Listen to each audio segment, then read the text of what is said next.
mbaagala nnyo bwe mmala babuuzaako mba ngenda batuma okubatuma atuma omukulu tamagaamaga ngenda kusaba mukulu osaasanyiza akatambi kano saasanya akatambi kano oba kye tuyita share olina option y'abantu 10 sharingirako 9 bw'omala sharingirako 9 akamu akasigaddewo okateeke ku mukutu gwo oba ku page yo oba ku account yo omuntu atalina muggukiro access ku page eno asobola okuba nga alabira ku account oba page yo bwotyo bwe tusaasanya information Facebook siya jjajjawo Facebook siya mujjawo siya musanju siya mutabani wo siya muwalawo okwata wali share button no sharing nga tekini kikusala gwe sharing oveyo koma otudde tubyogere bigambo kubanga tulina abatugobere banjawulo tulina emikwano gyanjawulo naye bwemusharingira amanya nti ozze osobola okusindika osobola omusindikira mukosa messenger ku WhatsApp mu okubira essimu no sharinga kitegeeza nti omuntu ajja kufuna information bulijjo nga bw'ajagala kale mwenna mbasa musharinga katambukana information yaleero omuntu omunafu nanyiga amangu saagala ogibeereko kubanga egenda kuba nzibunzibumukko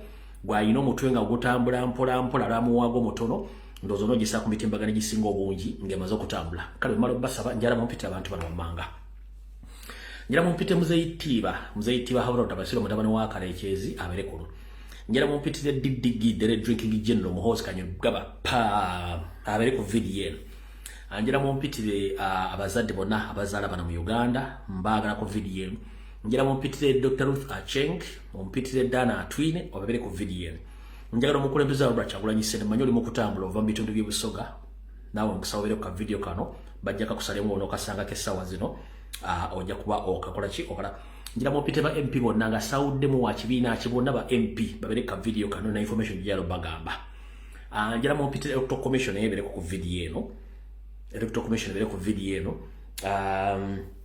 abasigadde njira bana Uganda bonna bali mu diaspora nako mu batagingi ngwera muganda ali mu diaspora ng'ayina obutuuze bw'ensi gy'alimu ng'ate akyakozesa passport ya Uganda okuyingira Uganda nkusaba naye mutagingi oba okamusaliremu okamusindikire kati awo mba mmaze okubatuma bwe mmala obatuma ngenda bbawa akalowoozo mbawa ekigula lugi tusimbule video okusookera ngenda kubaza bakomere limwe nabakyakola video ku social media platform ez'enjawulo nga balina obalindira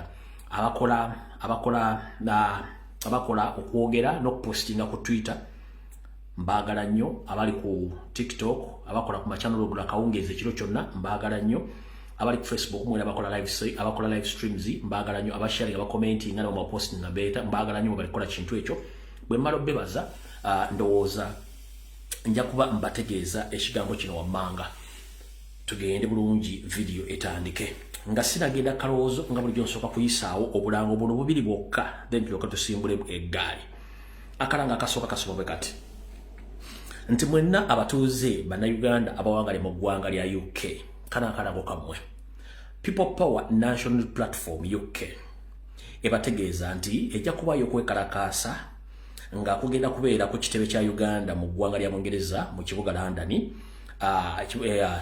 bagenda kubeera okwekalakaasa kugenda kubeerayo ku kitebe kya Uganda mu kibuga London ekya Bungereza ku ndagirira 5859 Trafalgar Square London WC 2N5DX ku lunaku lwokutaano ngenda kuza omwezi 14 omwezi ogwokubiri mwaka 2025 ku ssaawa 5 ez'okumakya mpaka saa 10 ez'akawungeezi emiramwa egigenda okuba nga gikolwako oba gyogerwako mwe muli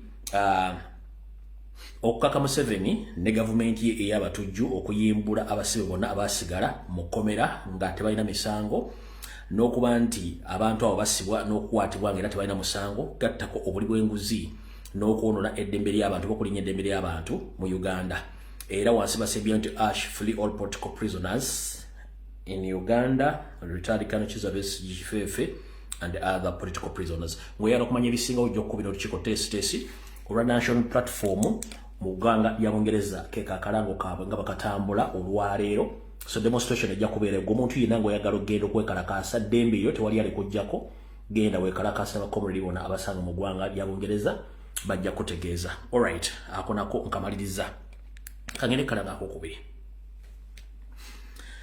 akalanga akokubiri kasoma bwe kati the Australian and the Swiss NUPTA chapter human rights demonstration against rampant abduction and torture of the political opposition in Uganda jejino emiramwa gye bagenda okutambulirako mu kwekalakaasa okwo okwenjawulo no police bond no bail no Ash gross human rights violation, Ash weaponizing of gangs, Ash threats by Muhoozi Kainerugaba, and demanding for M23 to leave Uganda as well Congo.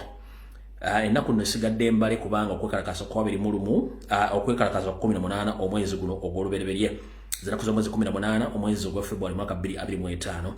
Okwekalakaasa kuno kugenda kubeera mu bitundu bino wammanga ku kitebe kya Uganda e Geneva ku saa 7:30 mpaka ssaawa 9.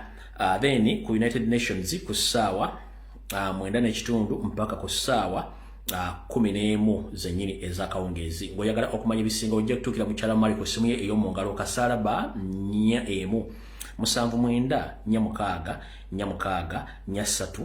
4 4 eyo yebesembayo ojja kuba omufuna akubuli ki ekyetaagisa okujja mu demonstration eno mwenna mbategeezezza ku kalanga ako. Alright, kati katugende mu kalowoozo. Bwe tuva mu kalowoozo then tusimbule video eya leero. Alright, njagala okwebaza mwenna abakola abasala video zange zino ne muzisaasaanya ku mitimbagano egy'enjawulo, ne muzisaasaanya mu WhatsApp groups mubalire mubalire ddala, abaziteera ku TikTok, abazisaasaanya buli wonna platform weri. Gwe tofaayo saasaanya video. Buli muntu gw'owulira nga yagamba nti onsindikira video ezo manya bw'abanga wankyukakyuka tandika omunoonyerezaako yaani, kubanga video ezivuma oba ezivoola enkyukakyuka ate bo baziwuliriza era bazitambuza. Kati tobuuza bw'osindika video mu WhatsApp group nga yankyukakyuka n'olyamu nga mulimu complaining omugyeemu nkiddamu.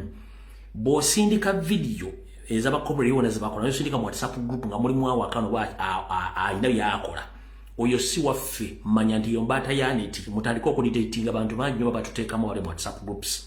Kasito ogisalaasalamu bane mugitambuza nga waliwo abawakana totawaana, oyo manya si waffe munyambi, kubanga ate eziwolona struggle n'ezivuma struggle baziraba era bazitambuza bo nga bagisharinga. Kitegedde bulungi nnyo. Kanjala osasanya video eno gwe kiruma yenna agenda afe, kubanga ffe ogwaffe tugukola gwakulabisa na kuwa information. Kati mumaze okuvaawo njala tugende kalowoozo ka leero then tugende ku kigwarugi tusimbule video. Obudde tulina butono nnyo. Alright, akalowoozo ka leero ngenda kaweereza bakomredi mwenna abakola video ku social media platforms ez'enjawulo. Ngenda kaweereza mwenna abatambulira ku president, abakulembeze, abaseculiko oba basecurity n'abamawulire. Akalowoozo ka leero ngenda kabawa kammwe mwekka abakulembeze batambulira ku president, bannamawulire batambulira ku president, saako n'ebyokuwerinda bya president. Akalowoozo kano kammwe olwaleero njagala bakabasalire bakabaweereze era kasoma katya katambula katya. Ebiseera bisinga mu Uganda twogera ebigambo bingi nnyo naye ate bikola tukola bitono. Naye mu kalowoozo ka leero ngenda kabawa bulungi buli omu kamukke mu vi mumpulize bulungi nnyo. Ngenda kajja mu lugero olugamba nti mbulira gw'oyita naye nkubulira empisa ze. Mbulira gw'oyita naye nkubulira empisa ze mu kalowoozo ka leero. Wattu ebiseera ebimu abantu bwe babeera nga batambula bonna, ebiseera bisinga babafaanaganya empisa, ebikolwa ne mu ndowooza na buli kimu. Era ne baba banoonya omuntu oyo babaako gwe banoonya nti gundi oyo asobola okutambula ne gundi. Kati njala bategeeza bakomredi mwenna abakulembeze, bannamawulire n'abakola ku security team ya president, kana akalowoozo kammwe. President waffe gwe twagala ennyo Omulonde Kyagulanyi Ssentamu musajja omukkankamu eyeekennenya ensonga n'azitunula bulungi nnyo era ezitalina makulu taziwa makulu, ezirina amakulu aziwa makulu. Musajja muyonjo mu bikolwa bye, musajja muyonjo mu bikolwa bye, takkiriziganyiza mu buvuyo era takkiriziganya mu kumalamu kitiibwa bantu. Kati nandisuubidde abakulembeze abatambula ne president, bannamawulire batambula ne president, saako n'abo abamukuuma okubanga muli basajja bayonjo nnyo. Olw'ensonga tetwagala nnyo kubeerawo mivuyo, kubanga gye tukoma okubanga emivuyo mingi nnyo tuba tuwa omulabe waffe okukozesa ebintu by'ebikyamu against our struggle ne against our president. Kali mu kalowoozo ka leero njala bategeeza bweti. Ensonga yonna bwegwawo tugifunamu ekyokuyiga era ne tugiyigiramu.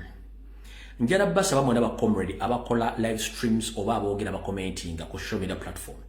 Ensonga yabadde wakati wa Mukulu Map ne mukyala Patricia Sewungu ndowooza mwagiyigiddemu era mwategedde buli kimu ekyabaddewo. Ngenda kubasaba nga nenda bugisimufungize ensonga eyo musiizinge fire nga nenda bugisimufungize. Ngenda basaba tuwa omulabe waffe ekyokwogera n'ekyokukola. Ensonga eyo buli omu yategedde ekikyamu, njagala musiizinge fire. Ngenda basaba nze bwe nsirika nkola research ne ntuuka ku kintu wekituuse. Ngenda basaba ensonga eyo musiizinge fire. Lwaki musiizinga fire? Ensonga eyo gyekoma okubeerawo, tuwa omulabe waffe amaanyi naye okuteeka ssente mu kintu kino okutuuka gye kyandituuse. Lwaki? Ensonga eno eyinza okuba nga yabadde wakati wa maapu na Patricia Sewungu, wawula eyinza okukomekereza ng'etwaliddemu omukulembeze kyatajja kufuna budde kubaddamu. Ensonga eno gwemugiraba nga munagyongera eyinza okukomekereza ng'etwaliddemu first lady gwe tayagala abeere mu bintu bino. Kati omulabe waffe asobola okukozesa ekintu ekyo okulaba ng'ensonga eno eva ku bantu ababiri egendemu abantu abalala, ate nga ffe mulimu gwaffe ku protecting a struggle, protecting a president ne first family oba first lady. Kati saagala tukusikaledi ng'ensonga eno esobola okuleetamu abantu ne bagetinga involved nga tebante babadde mu bintu bino. Ffe tukuuma first family, tukuuma president na struggle. Mukitegedde bulungi nnyo. Kati ngenda basaba ceasefire, ensonga ezo zaawedde. Era ngenda kusaba mwenna bakola live streams n'aboogera ku nsonga zino. Ezo ensonga zaawedde era twaziviiriddeko ddala tuziveeko. Mukanda Map Media ensonga yaziwummudde era agenda kusavinga ekiwozi ky'ennaku 3 era zatambuddeko dda. Ompulya bulungi era nandisuubire n'abooludda luli nabo musiizinge fire ebintu bino biggwe. Lwaki? Mbagambye ensonga zino muziraba ng'ez'abantu ababiri naye ziyinza okugenda nga zimalidde zitwaladdemu pulezidenti atajja kujja kweyogerako oba kwewozaako, ziyinza okuba nga zitwaladdemu fasitiri atajja kujja kwewozaako. Ekyo ekifaananyi kibasigidde bulungi. Kati ekifaananyi kyomala kisibasigire bulungi. Ngenda kusaba mwenna nga mbagambye nti mbulya gw'oyita naye nkubuulira empisa ze. Gwe wenna ng'otambulira ku president ng'oli mukulembeze, oli w'amawulire, oli wa security, olina okubeera very clean buli kyokola. Lwaki? Buli kintu bwe kigwawo ofuna okuyigiramu era n'otegeera ani mukwano gwe atali mukwano gwe, era otegeera ani muntu atali muntu, ani mukyamu ani atali mukyamu. One, mu video gye nakola ku Sunday nabagamba ekigambo kimu, ebyobadde byonna tubirabanga buli lunaku, naye ekigendero ekikulu kyabadde nti omuntu eyalinkinga information ya ruling oba ya punishment gye bawa Map Media ye muntu asinga obulabe mu struggle n'okusinga abantu ba trouble cause oba abantu ababiri. Nkiddamu, omuntu eyalinkinga information okutuuka ku mukolo guli omulala ye muntu obukyemulabe olw'ensonga nti singa tuba tusazeewo tugenda kuwamba Museveni nga tugenda kukola demonstration oba okukozesa ekintu kyonna okugyako gavumenti, abaana ne bapreparing okutambula okuva gye bagenda, ng'omuntu oyo still n'alikinga information okutuuka mu gavumenti, tekisobola kussa baana bonna ne kibamazaawo. Bire by'okugamba nti kiki byonna twabitegedde, naye omuntu yalikinga information eyo oba yalikinga ruling oba punishment ye muntu omuzibu ennyo alinga enjala eruma ekiro. Oyo asobola okuviirako okuttisa president, asobola okuviirako okuttisa bakomredi bonna, kubanga tuba tuteesezza tugenda kulumba katukuwe kalakasa kujja ku gavumenti mu ngeri yonna esoboka. Information yasobola ogirinkinga negenda mu mikono gya gavumenti nekiviirako okutta bakomredi n'okutta president kubanga aba tategedde kikyakola. Kati njala bagamba nti omuntu yenna yalinkinga information ye muntu omuzibu ennyo ng'enjaliruma ekiro, era nsaba president ensonga zino otandika okutunula ku muntu eyalinkinga information eyo yabaavunaanibwa. Nze ku lwange nga nfundikira omuntu yalikinga information yabaavunaanibwa kubanga oyo yasinga obulabe mu kintu kino kyonna. Awo nawo nvuddewo nkyali mu kalowoozo. Era njagala kusaba okutaba kuno kutambule. Bw'obanga oli mukulembeze ng'otambula ne president, nkusaba beera kiriini mu nkola ey'emirimu. Bw'oba olina omuntu yenna ng'ali mu diaspora oba ku ground nga yakuwa ensimbi obeeko ekintu ky'omukono notakikola, please with immediate effect kiriininga engalo zo ng'obudde bukyali. Munnamawulire atambula ne president bw'oba olina transactions oba okutumwa ku watuma omuntu yenna ng'ali mu diaspora nga yakuwa ensimbi ze omukolera ekintu kyonna n'otakituukiriza, naawe weekwatekwate otuukirize ebintu babadde babatuma mu bitambuze, kubanga tetwagala kujja n'okumentioninga amannya gammwe mukimanyi bulungi. Twagala muntu yenna ng'aliranye president ng'oli clean mu nsonga yonna. Bw'obanga oli wa byakwerinda nga naawe okola ekintu kyekimu, naawe twagala obere clean. Ekintu kyonna ekirimu okutandika okubanja oba okutandika okugamba ebigambo ng'ate olw'okuba toliranye president ate nekisiga ekifaananyi nti abantu abalipulapula president balikkirya, ekyo nakyo kikyamu. Kale ngenda kusaba munnabyabufuzi aliranye president obenga toyina balabi owebyokwerinda ne munnamawulire kati gwe munnamawulire atambulira president bw'oba olina transaction era gy'oli okoze n'omuntu n'otagituukiriza nga ebintu byakutumye ku ground please abantu awo basasula ensimbi zaabwe omudeliveringa ebintu bye babasaba azonda bali ku security n'abakulembeze abaliranya president please mubeere clean kekabadde akaloozo ka leero then tugenze ku kigulalogi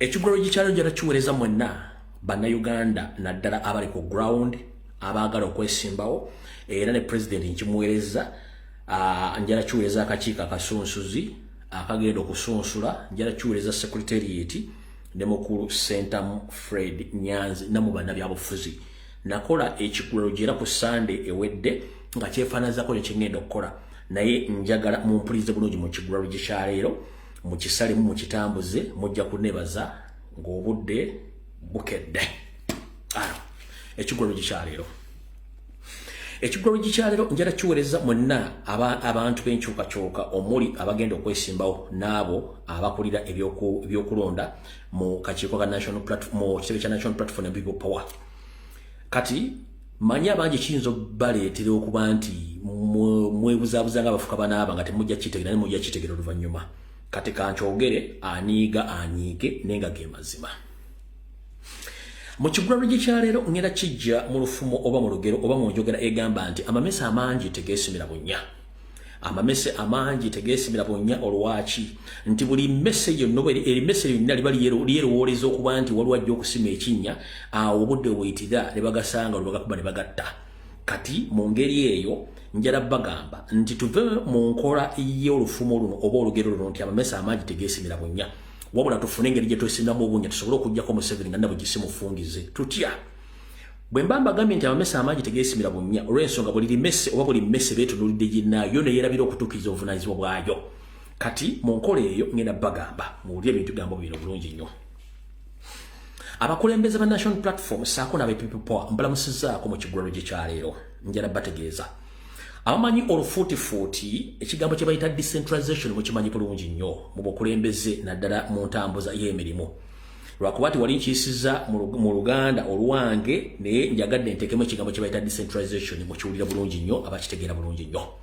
kati baganda bange mwenna abakulembeze mu kibiina kya national platform saako ne people power ekigulalogi kino kibaweereza nga mbategeeza nti twetaaga okugaziya ku kisaawe mwe tusambira tuleme kubeera nga tulina ekifaananyi kifunda nnyo we tulabira njagala mugaziya ekifaananyi kyammwe we mulabira ensonga zino buli muntu labira ensonga okusukka ku bwenyibo buno oyongereko ekifaananyi kigazibwe lwaki ebyobufuzi mu Uganda abasinga obungi mubisanyukiramu naye temumanyi kye bayita byabufuzi ekyokubiri ebyobufuzi mu Uganda buli omu abirabira wabirabira nga tasobola birambulula ate buli omu yeeyagaliza okweyagaliza kususse ate n'okwonoona kususse tulina kateka abawagizi b'omupiira abawagazi b'omupiira timu bwe bana abazanyi bangi nnyo abamu babeera katebe nga ate bandibadde ba mugaso nnyo singa baba bagenze mu ttiimu endala okusamba ne tulina ne competition kati mu kigulalogi kya leero ngenda basaba abakulembeze ba national platform mukozese ekigambo kye bayita decentralization okukendeeza okwonoona ku bantu abandi badde omugaso okwetoola eggwanga lyonna naddala mu Buganda njala basaba nti ku kyokulabirako ekiriwo olwaleero ku kwesimbawo kw'ekawempe n'ebifo ebirala wallahi kiba kya nsonyi nnyo okuba nti mu kifo kimu eky'ekawempe tuyina abagenda okwesimbawo bantu 10 bweddu bonna nga bazze mu kifo kimu naye omuntu yandibadde ayagala okubuuza nti ekawempe ku bonna 10 abeesimbyewo kuliko alina ekijja kya jjajjaawo ekawempe oba gwe baziika ekawempe nze mbuuza ekawempe ku bantu bonna 10 mu kifo kimu kuliko omuntu gwe baziika ekawempe eyo nga alina ekijja kya jjajja bamuziika ekawempe nedda bonna basenze obatuuze kati nze mu nkole yange njagala nnyo okwogera amazima bantu ne ge baluma tulina ebitundu bingi nnyo okwetoola eggwanga saako ne mu Buganda ewali tewatali wadde muntu asobola kuvuganya Museveni okuva ku bwa chairman LC1 chairman LC2 chairman LC3 chairman LC5 ba MP ba councillors ku bifo ebyenjawulo lwaki baganda bange mwenna kati nga bana abagenzi abesimbye ekawempe muli abantu bangi buli omu alina omukisa ogusobola okunoonya ekitundu ekirawo osobola okwesimba gye bakuzaala abantu 10 mu kifo kimu. That is bwamanchi onchogere ntya. It's a total wastage of materials. It's a total wastage of professionals. It's a total wastage of materials. Nyenda basaba mukawaliro ka national platform banga temukalina munonyenge mukanyigamu. Nti okusinzira ku mateeka kafuga national platform ekifo ekimu kyonna tekisobola kusukka mba candidate babiri. Aba contestinga temungena basaba temuddamu kwata aba munfuna akawaliro ke muteekamu nti ekifo kyonna kigenda okwesimbwako tekisukka ba candidate babiri oba basatu. Okubanguyiza emirimu n'okukola kye tuyita decentralization okusindika abantu bagende mu byalo gye babazaala okuba nti basobola okugenda okuvuganya. Kino nkibaddamu lwaki nti Museveni waliwo ebitundu ebimu gyayitanga tebavuganyizaako wadde omuvuganyako ng'alina abantu abali opposite. Lwaki tuwa Museveni time n'afuna ebifo ebimu nga abantu bali unopposite tebalondeddwa olw'okuba tewabadde omuntu abavuganya. Ngenda basaba ekibiina kya national platform n'amateeka amajja agaliwo mutuyambe nti muteekewo akawayiro nti ekifo kyonna ekyesimbwako mu national platform tekisukka bakandidate basatu. Katulina bakandidate 10 nenga bano bonna tebaziikibwa kawempe si bannantu tebaziikibwa kawempe tebalina bijja byabajjajjaabwe. Naye lwaki tebagenda mu byalo gye baziikibwa ne batandika okukola ground work okuba nti bagenda okujja okuvuganya mu bitundu ebyenjawulo. Ngenda basaba abakulembeze mukole kye tuyita decentralization mukendeeza abantu abangi mu Kampala ekifo kimu at least kibeereko bakandidate basatu bakontestinge oli waakuba ku kifo ekyo anoonyewe out ewala gy'agenda okwesimba mu kyalo mu suburbs. Bannange tufa muleke tulabisa nti Kampala obyobufuzi bya Uganda tubirabira mu Kampala wano. No, please njagala mukule.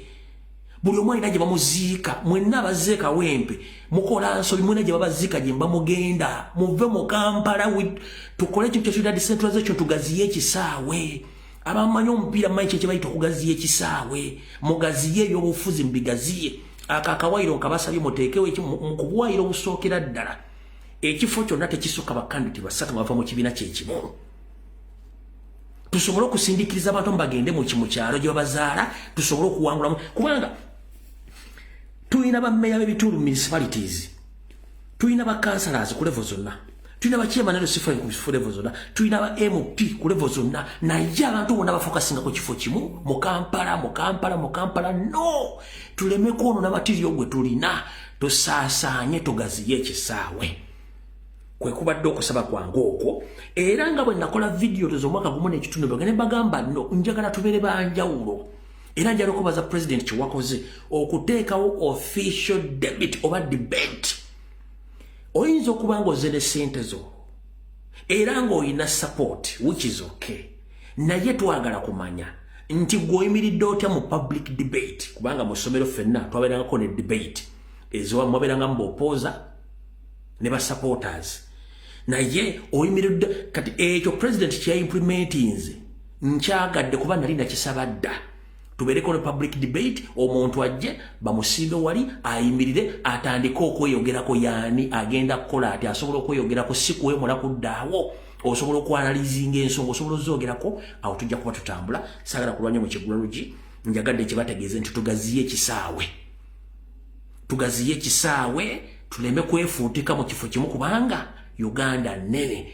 Tewali akuganda gwegenda kwesimba busogo buli Muganda, tewali agala kwesimba Karamojo oba buli Muganda. Tugaziye ekisaawe as long as nti president yakoneddemu oba ekibiina kikoneddemu period. Kigulalogi nkigadde.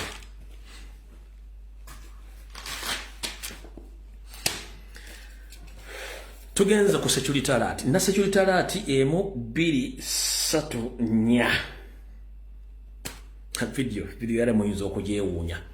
Na security alert yes nya njagala mumpulirize bulungi nnyo. Gwe Munnayuganda yenna gy'oli ntandise security alert za leero Munnayuganda era gy'oli ngenda kugamba naddala ng'oli mu Buganda togeza n'okkiriza omwana wo mukazi wo nawe kennyini okusibaga n'eddagala erya Ebola. Togeza n'okkiriza okusibaga n'eddagala lya Ebola tokkiriza. Nkiddamu enteekateeka ya Dr. Dana Atwine, Ruth Acheng, Yosef Tibahabulwa n'ekitongole kya Chief of Military Intelligence mwalabe ku mitingo baga nti bagenda tandika okukwezesa eddagala lya vaccine lya Ebola. Tetulina Ebola mu Uganda. No. Baagala kuyisawo butwa waabwe obuli ku seemwayo obwadibiridde okuba abantu empiso ez'ekifula nnenge baffe. Kati ngenda kukusaba mu security alert yayo si katonda yakutondobere n'obulamu bwo, si muntu kujja kumanyira bwakusibaga kuba ebintu by'ekisiru. Tokkiriza kukuba vaccine yani ya Ebola. Tetulina Ebola mu Uganda. Bagenda bakuba eddagala mujja kufuuka ebimenke. Mwezi bayita zombi. Bajja bafula bizombi nga temutegedde. Ekyo kintu babuulidde. Kale eyo ne security alert ewedde mukyegendereza nnyo. Ekyokubiri, mpuliriza bulungi nnyo gweyita elite ng'okola mu gavumenti ya Museveni ng'oli indigenous. Eno security alert njagala egende eri bannayuganda ba indigenous betuyita ba elites oba betuyita ba diplomats ng'oli indigenous Uganda ng'okyakola mu gavumenti ya Museveni ng'okola mu foreign embassies eza Uganda oba mu foreign missions ng'oli indigenous. Wuliriza bulungi nnyo. Gowena Munnayuganda ng'oli diplomat ng'okola ku bite bya Uganda mu nsi yonna gy'oli ng'oli indigenous. Wuliriza bulungi nnyo. Waliwo olukwe lwe mutamanyi nenga lubadde lugenda mu maaso nze kandi babbireko mulimanya kimulimpa. Abasajja bano abaaka bano nenga bayina amannya agagala okubeefaananyizako nammwe agammwe ag'ekinnansi kya Uganda mwegendereze. Waliwo okutemula okwekyeyonoonera okugenda mu maaso okutta bannayuganda bannakaba abakyakola mu foreign embassies eza Uganda okwetola ensi yonna batya. Bannayuganda mwenna baba replacinga slowly n'Abanyarwanda abajja okukola intaano oba bajja okukola nga supportive steps ku embassy abantu abo ambega era batambula ne mission ey'okweliminatinga mwenna ba indigenous diplomatic workers abakola ku bitebe by'enjawulo. Yensonga lwaki nti mutandise okufa nga temutegera lwaki mufa. Okeera ku makya nga bafidde mu buliri, okeera ku makya n'ofuna cancer level 3 oba level 3 n'ebirwadde biri related nofa bo ne bazaawo owaabwe. Waliwo ekigendererwa mpola bagenda babajjawo nga temumanyi ne temutegera babatta batya. Njala kutegeeza wena indigenous Uganda ng'okola mu Uganda missions okwetola ensi yonna. Abavubuka be baleetera abo buwala nabo bulenzi abo bemusomesa okukola emirimu egyo abambega abajja n'ekigendererwa ekyokubawa obutwa omu ku omu ne muvaawo ne babali place nga temutegedde kubanga temwagala kumanya mwe bayita ba diplomats oba ba elites. Mwegendereze nnyo eyenzita bantu bangi bannayuganda bafiiridde mu bintu by'ekisaazi nga bakola ku mission za Uganda. Abanyarwanda batekinga over office za Uganda okwetola ensi yonna nga temukitegedde. So saagala ofe nga toyina abaana b'okulabirira olina ne famire yo eyo embassy ya jjajjaawo gavumenti endala ejja gikyusa eteekewo abantu abasobola okuba nga bakola. Mwegendereze nnyo ebintu bye mulya mu embassy z'omwo pate abantu bamusinkana ne office embeeramu ekintu kino kigenda mu maaso ba indigenous batampola slowly by slowly nga bali pressing n'Abanyarwanda. Ekyo nakyo kiwedde mukitegedde bulungi nnyo. Eyo yokubiri yokusatu. Waliwo enteekateeka ya Museveni n'abasajja b'Abanyarwanda bazzemu okugula obuto companies ezitwala abaana mu Middle East.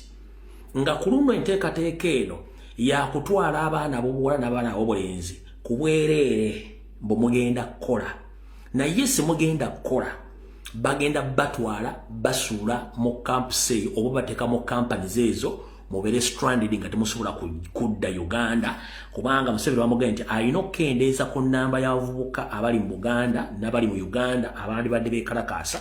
Kati mugenda kula ku mitimbagano egy'enjawulo nga company zitandise okula nga beetaaga abakozi 2 3 simbe ba drivers simbe ba cleaners simbe ba security officers biki passport zaweerere entambula buli kimu kyonna. Muganda nge saagala obeere frustrated bagende bakusule mu ddungu otuuka okwevuma ekyakuleeta ku nsi nga tokitegedde. Eno enteekateeka bagenda tandika okulaba ku social media ku TV ne ku radio companies nyingi zagguddwawo ng'ekigendera kyabwe kyakusomba bavubuka bonna abasinga obungi bayiwa mu Middle East nga tebategedde mission eno. Njagadde obategeeza bulungi nnyo. Manye embeera mbi mu Uganda naye Muganda tebakusula mu kateko kotajja kutegeera. Eno mission yakendeza abavubuka boteetawo mu kalulu kajja oba okuba nti benyigira mu kintu ky'okwekalakaasa. Ekyo kiwedde nakyo nkitegeezezza.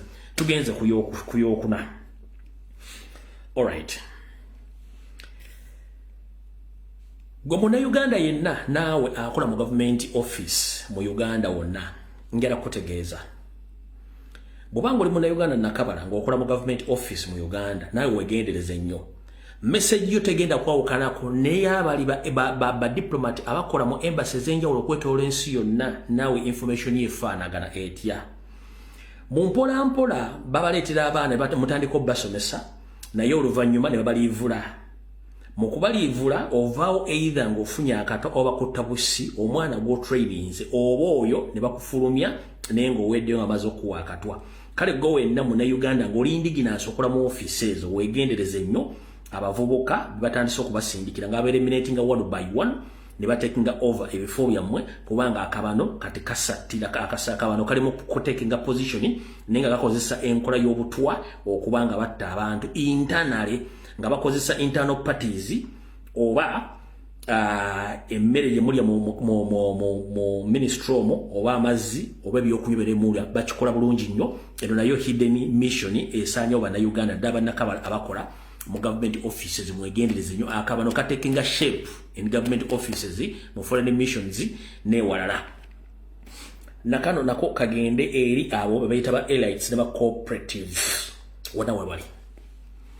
Wowe nanga wayita elite wasoma oboli cooperative nga wasoma ng'oli mu kitongole kyonna oba kiri waitse a public company oba private company ng'oli elite. Njala kutegeeza oboli cooperative njala kutegeeza nawe weegendereze nnyo. Waliwo abavubuka abatendekebwa kati nnaku zino. Museveni agenda alonda abavubuka ababugumyeko ne abatwala babasomesa mu kyaka n'abatwala ekyankwanzi n'abatendeka obwambega ne baddamu basindika mu bitongole byammwe nammwe ne mbasomesa ne mbayigiriza mu kaseera mpawe kaaga abantu abo babeera mu community naye ng'ekibaleesaawo kubabega. Museveni yadeployinze mu cooperative cooperative y'Abannayuganda bakobe bayita ba cooperative ne ba elite munamu bantu bangi nnyo ababega nga temanyi information ebagizaayo. Ekyo nakyo mukitegedde njala mukitegere bulungi nnyo n'ekigenda mu maaso mu ggwanga. So temwemalaamu temwogera mwegendeze bye mulya na buli kimu. Security alert ziwedde kati njala tandika video eyatuleese olwaleero. Zitute dakika 35 tutandikirewa video tugitandikirewa. Alright. Omu ku basajja abadde ne ssente za Uganda lwankubadde mubadde mumanyi nti mugaggafuge omukulu gwe bayita Aga Khan Katonda amujjuludde ndoza amujjulu nakurajjo ono y'omu ku bantu bananyini Aga Khan Foundations ezisangibwa mu nsi yonna nga ne mu Uganda mweziri era yenanyini Serena n'ebi companies ebira byonna ono naye Katonda amujjuludde yazala mu 1936 afudde 2025 yamujjuludde. So no kati sente zaffe ezimu nsebezi yabba ziri mu ggaayo ono naye ebisigadde bina tujja bifuna nga gavumenti ekyuse Aga Khan Katonda yamujjuludde n'amutwala. Oyo naye mutegedde bulungi nnyo saagadde mubeere nga mukola ki nga muleme kutegeera nsonga ezo. Mwena mujjukira bulungi nnyo nti Uganda yasayininga endagaano ya Standard Gauge Railway omwali eggwanga erya Tanzania, Kenya, Rwanda ne South Sudan naye ziri ensi ebbiri zo zaamaliriza dda almost zigenda kukola kumaliriza ffe Standard Gauge Railway yafa tekyakolako buli kimu kyafa.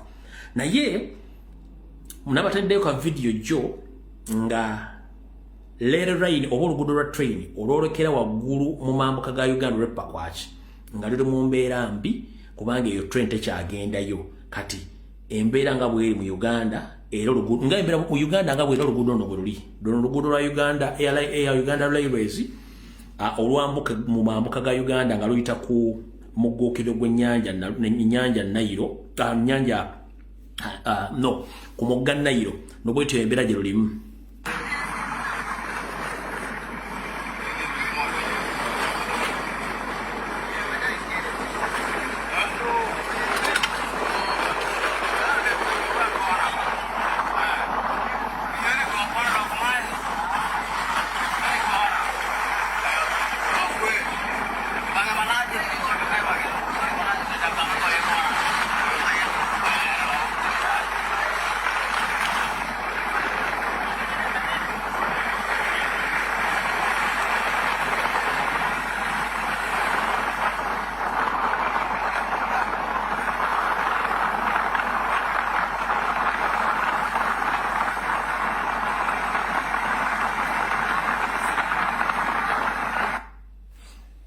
eyo ye rail line egenda epakwaki mu mambuka ga Uganda.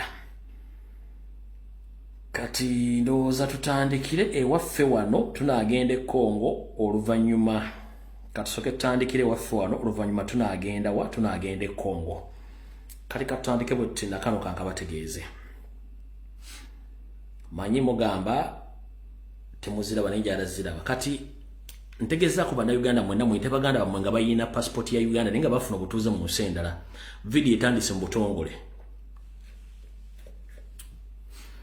Gomuna Uganda yenna ngoyina obutuuze obwensi katugambe Canada, America, Bongereza oba ne kusemazinga Abulaya. Wulirize bigambo bino wammanga. Omukulembeze omulonde ow'eggwanga lya America Nagagga Binyonkondo atonye Moli omukulu Donald Trump. Ku bintu ebimu byagezezaako nnyo okwagala okukola nga yakajja mu yafeesi eyo mwe kendeeza ku bantu abaziba emisango n'abatayina mpapula zoogera mu ggwanga lya America. Kino bw'akikoze kyawadde omukisa ensi ezisinga obungi nazo okukozesa omukisa guno okusimuka okutandika okusuula ebiddo okwetoolola mu nsi zaabwe. Era nkimanyi buli omu gy'ali awulira bulungi nnyo ensonga zino nga bwe zigenda mu maaso. Naye kuno kulabula omanyi Bannayuganda mwefula bannampulira zibi muwulire akantu kano. Bannayuganda bangi bwe mufuna obutuuze bwa America obwa Canada oba obwa Europe oba Bongereza, abasinga obungi musigala mukozesa passport za Uganda okuyingira Uganda n'era okufuluma Uganda okuddayo e Bongereza mukikozesa nnyo. Naye waliwo akakodyo ke mutamanyi katya. Ojja fuluma ng'oyina passport ya Bongereza, eya Canada, eya USA oba eya Europe. Luli kibadde kyanguwa ng'osobola okufulumisa passport ya Uganda n'odda Uganda n'oddamu n'ofuluma ng'okozesa eya Bongereza, kibadde kyanguwa. Naye abazungu bano balina ekifaananyi, omukulembeze w'Amerika alina ekifaananyi kye basiigidde ekiyinza okubateeka mu buzibu. Kankibagambe byange mbyogera kate ng'omusiza Siyani. Abantu bangi basanze ebizibu nga bafuluma ensi ezo n'okuziddamu era mbakomye ku bisaawo ne bazaayo batya. Nfunye information y'abantu basukka mu 10 saako n'Omusenegal omu. Watabadde akozesanga passport yaabwe ya Senegal naye nga talina obutuuze bw'ensi endala okufuluma n'addayo. Naye batandise okubuuza nti ova mu nsi ki, nti va mu Uganda, ova Uganda nti ye kulikayo nti ye. Naye nga wakozesa passport ya Uganda, kirabika passport yaffe togyagala. Yensobola ky'okozesa passport okudda Uganda. Bw'osanga omuzungu nga musoseze mu langi akawayo weekali akasobola okukola ki? Okuggyako passport eyo n'agisazaamu ne bakuteeka nayo ku nnyonyi eddako n'oddewo mu Uganda. Kati ndi wano okulabula. Oyinza okitwala nga kituufu oba oyinza okiwakanya ne kijja kumala kutuukako olyoka otegeera nkiddamu. Abantu bangi okuva omukulu lwe yayingira mu ofiisi bakyusizza embeera zaabwe ensi ezo. Ngenda kukusaba nga olina passport ya America gy'oba okozesa okuyingira Uganda n'okugifuluma Uganda. Bw'oba olina passport ya Canada, kozesa passport ya Canada okudda Uganda n'okufuluma Uganda okudda Canada. Bw'oba olina ya Bongereza aziwe n'oba olina ya nsi ya Europe kozesa eyo.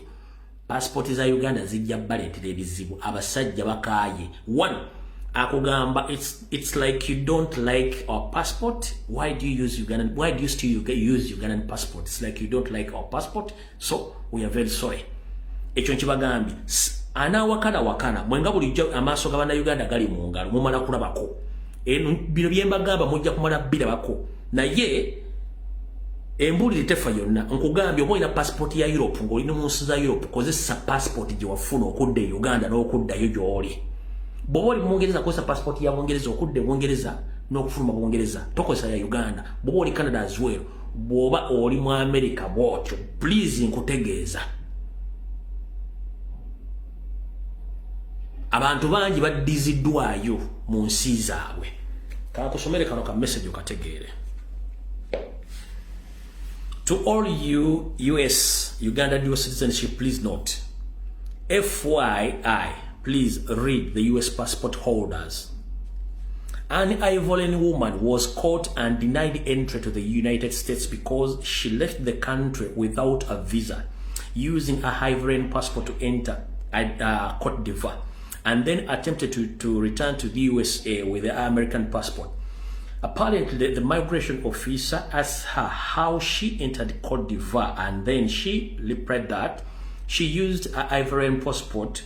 The officer confiscated her US passport, telling her that she did not need it if she was using her Ivorian passport. Legally, the officer was right. The US law states if you are a US citizen with multiple passports, you must use your American passport to enter and exit the United States. Previously, many Africans ignored the rule, but under the Trump administration, which has strict migration policies targeting even legal migrants from Black South Americans and Asian background, the migration officers are enforcing the law more strictly. The migration landscape has changed significantly, and previously overlooked practices are now being strictly punished. Please warn everyone you know who engages in practice to avoid troubles. Mukitegedde bulungi nnyo. Awo nawo nvuddewo saagala kulwawo.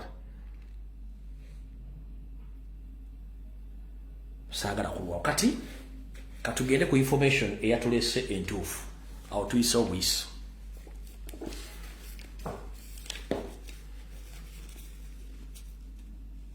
Kasubira president atuuse ne bana be office mwenna mutuuse mulye bulungi nnyo. Museveni yayise ba MP ba NRM bonna okubasinkana. Naye ekyabayisizza yabayise okwogera ku nkola ey'okusalawo kwa kooti kwe yasazeewo ku nkola ey'ekitujju eya court martial mwevunaandya bannayuganda abatali basirikale nga ekigendera ekiri mu kino kwe kuba nti baagala kumanya ki bo kye bategeera era bafune okusalawo ke bagenda okukola mu ngeri gye bagenda okukolamu emivuyo gyabwe nga beeyambisa paliamenti era nga beeyambisa obuwaayiro bagenda okuba nti baagala kuteeka mu constitution bo bafune kye baagala gye bujja katono. Mujjukire Yoseri atidde akalulu kano, jjukira abadde Musogero n'ateeka ensimbi empya n'enkane n'ate president bw'agenzeeyo awattu akutta olweyo n'ayera bwezi buli kimu n'akyera. Kati mwe mwenna njala bategeeza nti court martial mu mateeka agafuga eggwanga kubanga Supreme Court oba High Court bwe beesazeewo tewaba kirala kyonna kikolebwa. Wabula ye Museveni ne banne bakkiriza nti kooti just bakazanyiikirizi abali awo era amateeka ge basoma bo tegabakwatako bakozesa mundu na kifuba. Yensonga lwaki nti bo bali mu kukola decision ezaabwe zitya. Yoseri takola kintu nga talina kigenda kuddako. Mukiddamu Yoseri takola kintu nga talina kigenda kuddako. Mwenna badde bagoberera okusalawo kwa kooti eyo. Winnie Doti oba Winnie Dolo bwe yabadde akola okusalawo kwe nga walulingi ayina ebintu bingi byayogedde, naye mu bintu byayogedde abasinga obuyintu mwabisimbyeko ssira yalesemu kye tuyita loopholes oba ebituli oba obubaka bwe yasindikidde Museveni okubeesingako okuddamu okweyambisa ye kyayagala okukola kye mutamanyi kye ngenda obbategeeza olwaleero. Mumpulirize bulungi nnyo. Nze bwebanga kooti yasazeewo Museveni ne mutabani we bagamba nti awo baasaze ffe tebitukwatako tetugenda ku bintu effe tuli bannamagye baadde balina message basindika yensonga lwaki kiri wakiwonoka tannadda bwekuba kiri wakiwonoka ne mu state house omukubirayo empi Museveni yalonda abantu tebasobola kukola ye nga tasazeewo. Kati mumpulira bulungi mwenna abaagala okulonda abaagala okukola kiwaliwo ekipya kye mutajja kutegera kanti bagamba olwaleero nze ogwegwagulabisa. Mujjukira ku sana liba ngenda kujja program ng'erina family gyegenda okuyamba ne bannamwandu nene gikyusizulwa information nga saagala biyitewo nga temutegedde kati njagala bibategere mbitegere bulungi nnyo. Mu kusalawo kuno kooti bwe yamaze okusalawo ng'esalawo okulonda okwo kwabadde ruling eya ejereza bannayuganda bave mu kooti ezo eno yabadde ruling nenga nali nabibagamba de bigenda okuva mu yadde ruling ulira bulungi nnyo kaddakiika 3 then bawo information kano kaddakiika 3 Kulembeza Gwanga Yoweri Kaguta Museveni avuddeyo n'akyomera kkooti ya kuno ensukkulumu olw'okuvaayo n'ejoronga obuyinza bwa kkooti ey'amagye era n'agamba nti bano nno kye baakoze tekyabadde kya bulimu ate nga bo ng'abalwanyi beenyumiriza nnyo mu kkooti eno ey'amagye kuba ekoze kinene nnyo bwe kituuka ku nsonga y'okutebeekeza eggwanga lino. Omukulembeze Gwanga obubaka bwe abuyikisizza ku kibanja kye ekya X bw'atyo n'alyoka aweereza buli mikutu gyonna era ng'ebigambo bye bibadde ebimu bikaawu n'okukira ku mususa. Nga wayise ssaawa busaawa nga kkooti ensukkulumu ejunguludde kkooti z'ekinnamagye n'ezigana n'okuddamu okukozesa abantu ba bulijjo era n'ekakasa nti buno bukiiko obulina okukwasisa empisa mu bajasi ba UPDF bokka. Pulezidenti Yoweri Kaguta Museveni era omuduumizi w'abamukwatamundu ow'oku ntikko akyomedde abalamuzi abaasaze omusango guno okudduka ne bayita we bandikomye nga beerabidde nti si be bakulembera eggwanga lino. Museveni atenderezza obukulu bwa kkooti ez'ekinnamagye n'agamba nti zizimbye nnyo eggwanga lino era nga negye buvuddeko agamba kye zijje zitebenkeza ekkalamojja abalamuzi ba bulijjo gye baali baatya n'okutuuka n'akakasa nti singa tezaali kkooti z'abajaasi osanga bangi singa bafu ekkalamojja. Museveni bw'ati aweze nti bo ng'abalwanyi tebayinza wadde okukirowoozaako okuva ku kkooti zaabwe zino bw'atyo n'alagira ssaabawolereza wa gavumenti mu bwangu abagennongoosereza mu ssemateeka bakugira abalamuzi ate okuddamu okweyingiza mu nsonga z'ekinnamagye. Pulezidenti awadde ekyokulabirako eky'amawanga g'ebweru kkooti gye zikkiriza obufumbo bw'ebikukujju nga yeebuuza lwaki wano Uganda teba na nkola yaayo ng'omuntu yenna asalawo okwesembereza emmundu mu bukyamu avunaanibwa mu kkooti ey'amagye.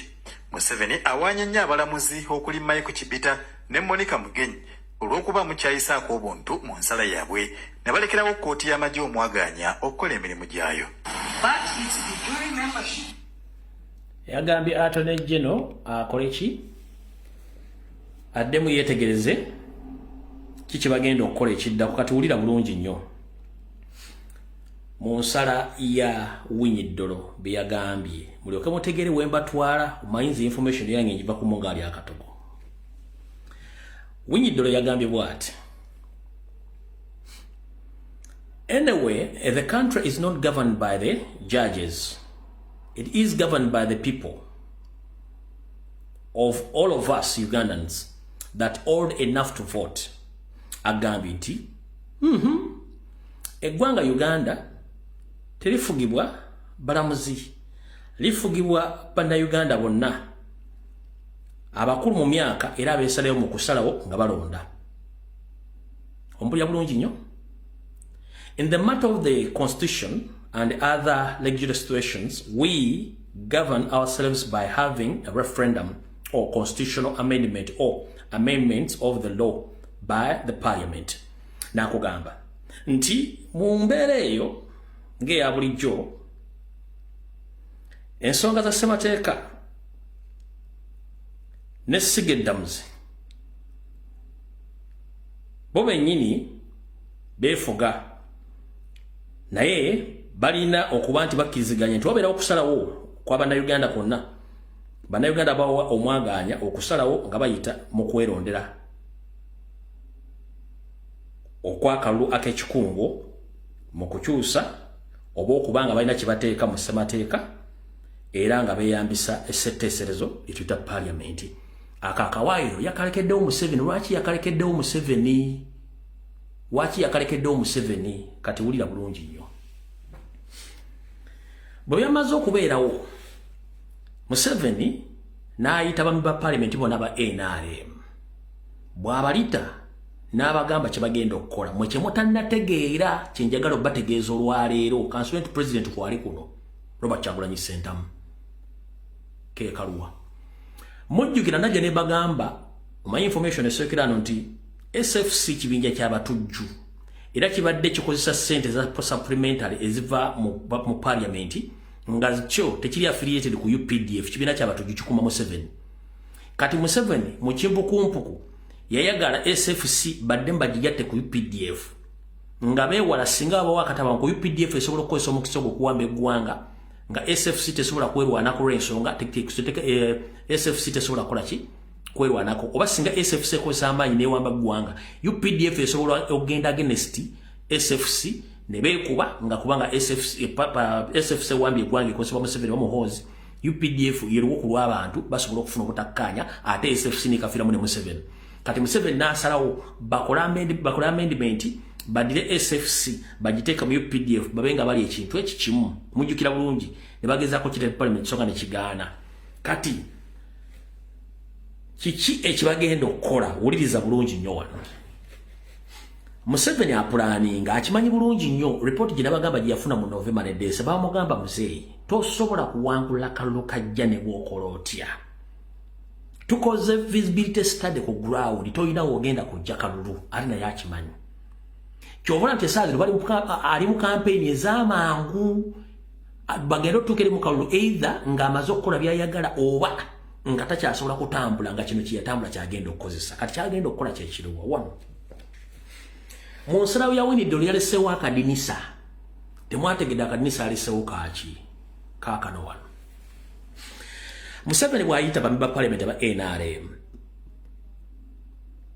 bagenda bonna bagamba nti momenti mukimanyi tetulina ground work mwenna ne gavumenti bwe tugenda mu kalulu bagenda tukuba ekyo mukimanyi bulungi nnyo nti ye ne tusobola okuteekamu ekijinji ne tusigala awo ngenda tusobola okuteekamu ekijinji nga tuyita mu mateeka ne tusigala ekijinji kyekiriwa oluvannyuma lwa kooti ensukulumu okusala nti kooti masho ekola bumenyi bw'amateeka okulivunaana abantu abo Museveni agamba nti agenda kukola ekisoboka kyekiriwa wano Museveni agenda yayise NRM caucus bambe parliament n'abayita n'abagamba kibagenda okukola kyekiriwa kyekino agenda kuddira bambe parliament bano abasindike mu parliament batandikire babereko article gye batriggering'a baleta amendment eyo gye bagenda okuleta mu parliament NRM egenda gisupportinga wepo n'enkwezenge eziri mu opposition ng'egamba etya ng'egamba olw'okuba nti kooti yasazeewo nti kooti masho eriwo mu bumenyi bw'amateeka ate nga UPDF ng'ejje liriwo mu mateeka kati kye twagala okukola kino kyekiriwa nti twagala tuleete ku amendment mu parliament bwe tuleeta amendment mu parliament kennyini ekkirize babe ba parliament badebatinge ku act eyo oba amendment bill bagidebatingeko oluvannyuma bwe bakkiriziganya bonna nti bill eyo eteekebwa mu nkola kubanga balina okutriggeringa ssemateeka mukwatamu batya bwe batriggeringa ssemateeka mukwatamu kiba kigenda kuwa olukusa Museveni ne banne okulemezaawo kooti masho ng'eri mateeka ng'abantu bagisaliddewo bo nga basazeewo ng'abantu nga baba bulijjo kyekiriwa kati banaleeta ekintu ekyo mu parliament NRM egenda kisupportinga kati yo NRM ng'eyita mu speaker bagambe nti Museveni bamuwadde time emala alonde akakiiko aka Constitutional Review Commission akagenda otunula mu nsonga emu article gye baagala okukola ba bill gye baagala okukola akakiiko ako kati Museveni olw'okuba nti ye mbuye fountain of honor alonda akakiiko ako aka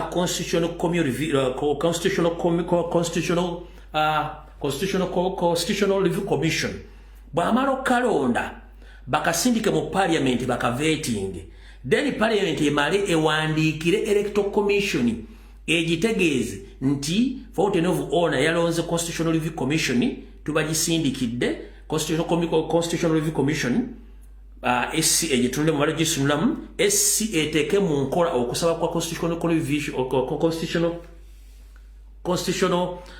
Review Commission bagikirize etandika okukola ogenda okunoonyereza kati okunoonyereza okwo kiba kitegeeza nti Museveni afunye chance ey'okuteekawo referendum ey'okubuuza ku bannayuganda oba kooti masho mu mateeka esigalewo oba eveewo nenga bayise mu parliament kati automatically singa electoral commission ekkiriza akakiiko kano ne kabeerawo n'ekasindika okugenda okukola okunoonyereza kiba kitegeeza nti bagenda kusindika parliament yonna bagiwe ne ssente baddeyo ku byalo mu constituencies batandika okubuuza ku bantu ku kalulu k'ekikungu kitegeeza ki nti bakkiririza referendum wonna with immediate effect akalulu ka 2026 kaba Mane ne emye kali positive.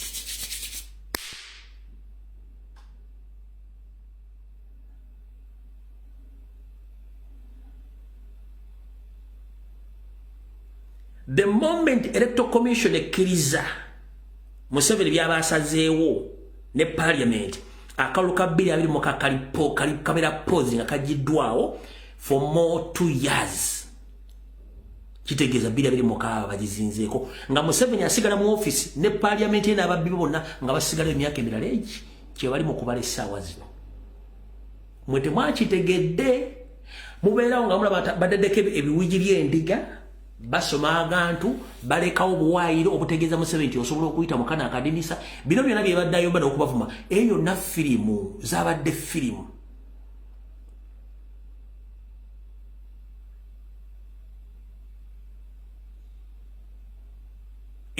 firimu zabadde firimu bamubulekeddewo akadinisa wagenda okukolera je bujjako katono mugenda kuli ekintu kino kyembaga mujja kazolona kuzomwezi ziri 10 eziri 5 mugenda kiwulira kyembagambye nga kize bwe kijja temwewuunya nze mbagambye bwe muli atibagenda teekawo referendum ku bintu ebadde mu constitutional mu high court ne court martial nga bitadde mu parliament babidiscussingako nti bataddewo bagenda teekawo constitutional review commission nti bakontaktinze EAC electoral commission ekkiriza bagenda teekawo referendum kitegeeza kubanga okukyusa etteeka oba okugjawo ekintu balina kukwata mu constitution nga beebuuza ku bannayuganda okubayita okwebuuza ku bannayuganda okusalawo ku nsonga ezo kati ensonga ezo zikubeebuuza ku bannayina okuteekawo okulonda kitwala emyaka ebiri ekyo kyekiriwo kati mukitegedde bulungi kati ndoza mutegedde bulungi nnyo kati mu nsonga eyo nga bamaze okukkiriziganya n'ekintu kino ekyabayaaye mbagambye parliament buli kimu kibanyonyodde bulungi parliament bwegenda ekikola bwe bamala ekyo already Museveni yabadde mu parliament n'asaba 1.9 trillion Ugandan shillings yasabye 1.9 Ugandan trillion shillings mwabagambire nti motoka sente zigenda kugula motoka za president zino zikaddiye convoy n'ebintu ebirala no sente zino tezabadde zagula motoka sente zino za kikanzi bamenyere sente zino za planning okuwa bambe ba parliament okumuyisizawo byayagala mu referendum sente zino kuliko eza M23 mupula bulungi nnyo sente zino 1.9 trillion shillings kuliko ezokumuyamba okuteeka referendum bino byagala okuleba MP kuliko omutemwa ogwa M23 okugisupportinga mu buli kimu kyegenda okukola n'ebintu ebirala byonna nga tezigenda ku motoka zino sente parliament yennyini nde disguise yaziyisiza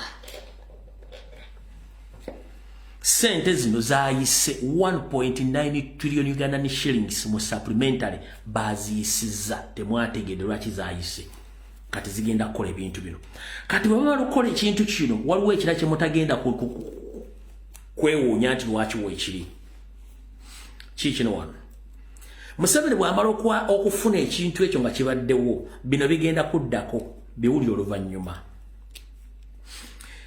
bwe bamala okuteekawo referendum y'emyaka ebiri egyo ng'amaze okukifuna then mu parliament yeemu already Museveni ku ssente ezo yawaddeko dda aba-opposition abakulemberwa Mathias Mpuuga Nsamba aba-opposition aba NRM abakulemberwa Mathias Mpuuga Nsamba sente ze bagenda okukozesa okutambuza folofoto waabwe mwemulwa mulabyeko ku mitimbagano egimusimanyi parliament yali yekiti baganya okusoma ebintu bya Mpuuga no ezo bazita premeditated statements oba premeditated acts nti omuntu ayinza okulaga nti ekyo bakigaine nga bakifumba kati njagadde nkubuse ng'obudde bukyali okwo kubadde kusuula jinja mu kisaka kumanya kikifaayo de mapuuga oba mpuugamaana bafunye eddasire ze bagenda okusaasaanya wano bwe bamala okuyisaawo kiri then mpuuga bagenda muleka ajje ate bolingewe kasasiro we owaziri zayita simanyi amendments zayagala ezirimu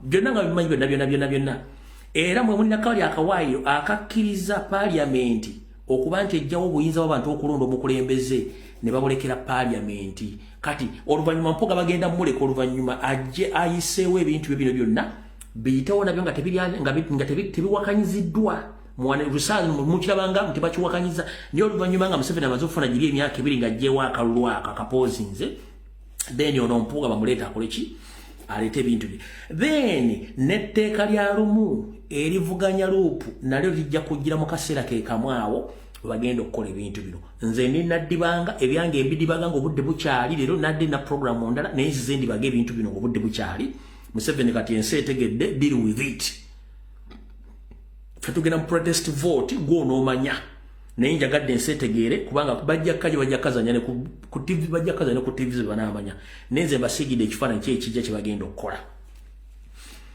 ekyo mumaze okitegeera bulungi nnyo nti nagana amateeka g'abano gonna gagenda kujja oluvannyuma nga bamaze okukola ekintu ekyo sente ze babuulidde Museveni ze yayisizaawo nga temutegedde lwaki aziyisizaawo mbagambye sente ezimu zigenda Congo ezimu za opposition ezimu za kugulirira mu referendum eno n'ebirala so mutegeere nti ekyo nno mukitegedde bulungi nnyo nkibagambye tugende ku nsongera kuba obudde tulina butono kale tugenze mu maaso mala okunywa ku mazzi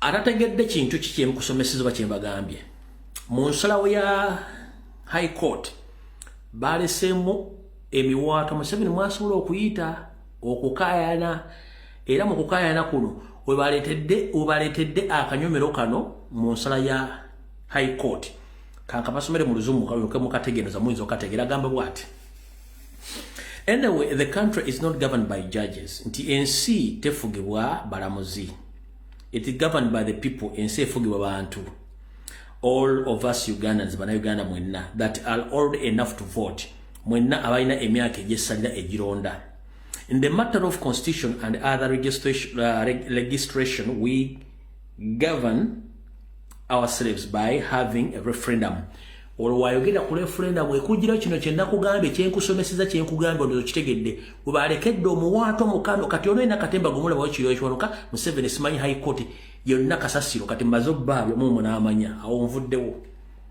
zomutegedde bulungi nnyo mutegedde bulungi nnyo kati gende ku nsonga endala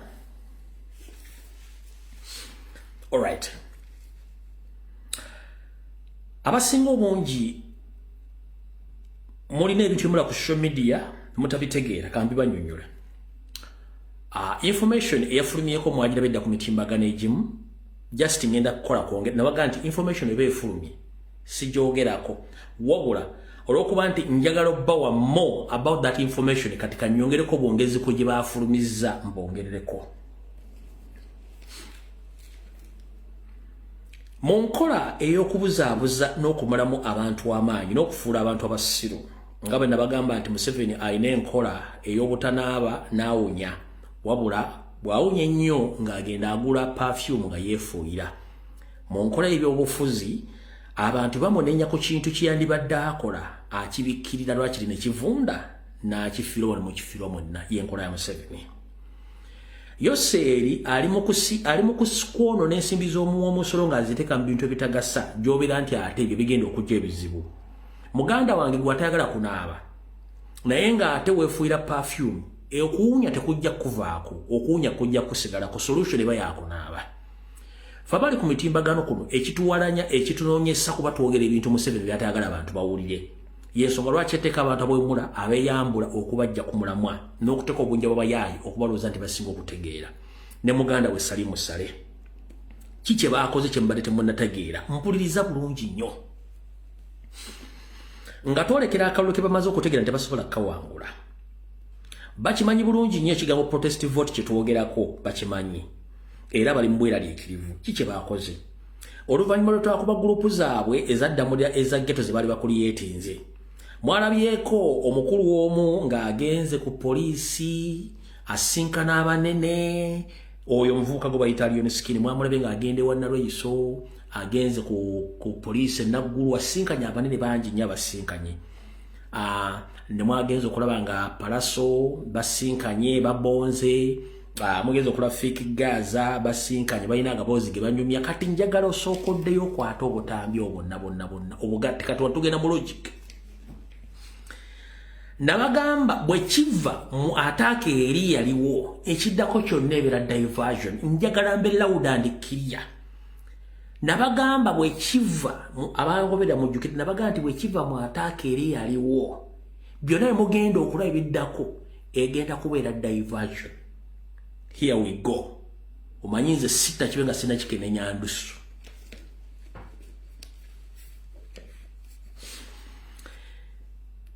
Buli kimu ade mukigoberera bulungi nnyo.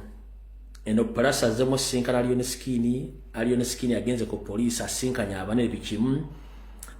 Atandise okwogera emboozi nti nze njagala avuuka kwegatta era ne baseka ne Fake Gaza ne baga nti bagase kwasaganya avuuka sima bali stressed biki byonna mwabira emboozi mwagirabye.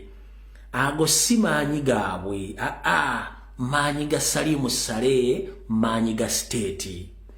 Kati mwalabyeko Palaso ng'aguze jipu empya. Mwalabyeko Lion Skin ng'ayingizaawo dogi masetanga eya kyenvu eringa ya kyenvu. Eyo dogi yavudde South Sudan ne V8 gye yabaddemu empya. Gonna si maanyi g'essigaaki maanyi ga state. Ndoza katologero mu luzimbe bulungi nnyo mulutegedde bulungi nnyo. Mission yaabwe eri etya? 1. Salimu Sale n'abantu be bagezaako nnyo mujjukira ekintu ky'amayinja kye yateekawo Moro for peace oba peace for peace Moro for Moro. Kana bano babawadde project yeeyo eruwa.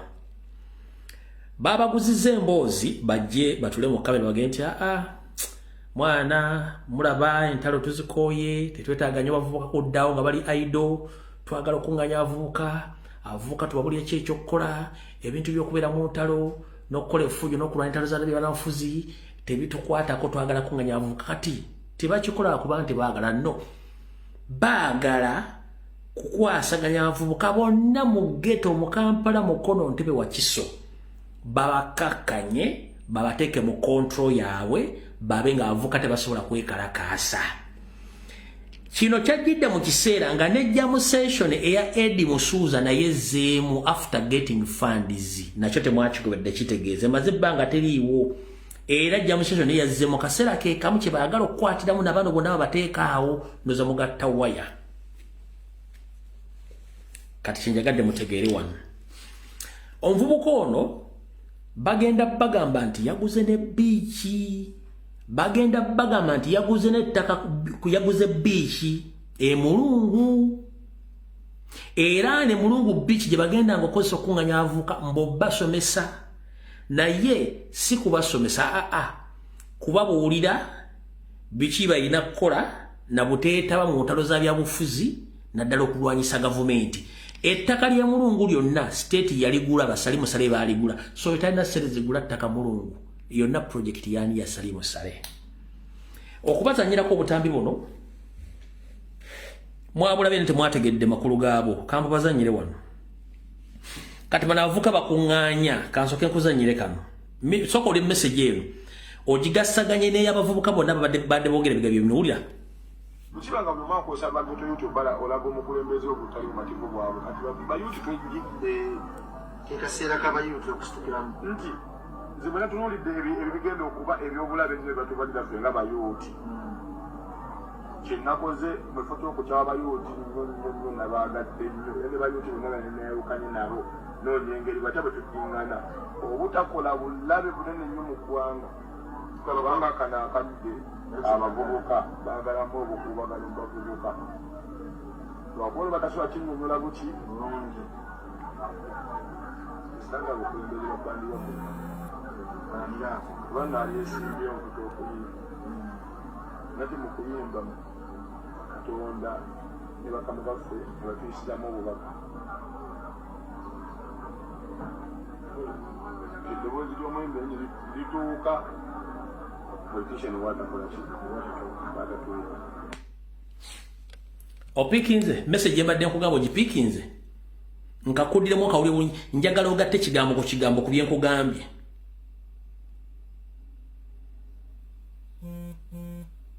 njagala ogatte ekigambo ku kigambo ku byenkugambye ogatte nakana akatambi ngenda kuzanyira akalla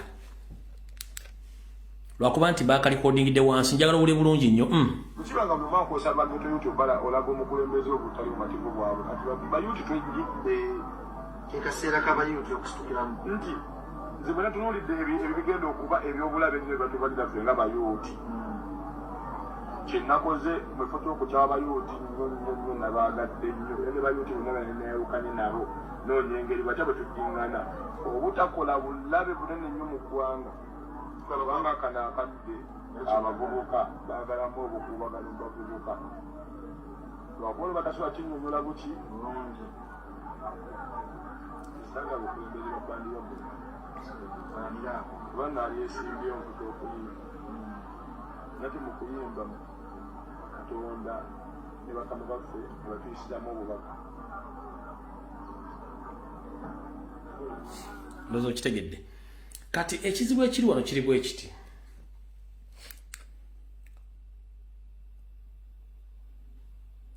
bwe bagambye nti babawadde ettaka era bakolerako ebintu byabwe which nze siri against the business y'omuntu asobola okukola business wabula kyendimu kyekino wano wammanga era n'abateekamu ssente okuwa abavubuka bano ssente n'okubuzaabuza abavubuka ebizibu by'abavubuka si kulya bikoola ebizibu by'abavubuka kukyusa ggwanga abantu bafune emirimu bw'okwata ssente empitirivu ezandibadde zikola ebintu eby'enjawulo n'oziteeka mu projekiti nga zino ku bantu abatakyasobola nakubeera kye bali mu nsi ky'oba okoze kiba kigattako bakitoolako ky'oba okoze kiba kigattako bakitoolako kati mukulu Salimu Sale n'abalala njala bagamba ekigambo kimu bannayuganda si basiru nsaasira busaasiza omusiru gwe bakozesa ng'ensi ogiraba esaanawo nga bakozesa ebintu by'ekisiru bino era ekisookera ddala ffe ng'abaagala enkyukakyuka n'abaagala ensi eyo okukyuka tetulina muntu gwe tugenda kkaka kukyusa mbeera ye kyoyagala okuba ojja kibeera naye ennamba esinga obungi y'abannayuganda baagala nkyukakyuka mwe mudde mu kwebuzabuza nga bafuka bana mu spending esente mu omusolo mu biprojekiti ebitagasa ensi ebalaba ate kimu ekimugenda kukyusa Salimu Sale no project nzo bagimalidde mwaka wugi plus naye kuona nsimbi wa musolo tezina kizigenda kukola bana avubuka boteeka mu tebasukadde 1200 tebana kye basobola kukyusa fe abaana betwetaaga be baana abalonzi be baana abalina future ne vision ya Uganda botasobola kusanga agenda kukwata omuntu akabadya betwetaaga kuba kati group ze mulimu z'abakwasi ba bubadya fe tuli mu kirasi ekwata bubadya ompulya bulungi nnyo ezo projects mu zitambuze bulungi ne bategeeza nti kyonna kye mulaba ng'oli agenti yaguze beach no beach si yaabwe ettaka lya Salimu Sale nezo na project zimu zonna zaabwe mujjabula nga babwadde ne airplay ekyo nakyo mukitegeere awo nawo tuvuddewo kuza mutegedde bulungi nnyo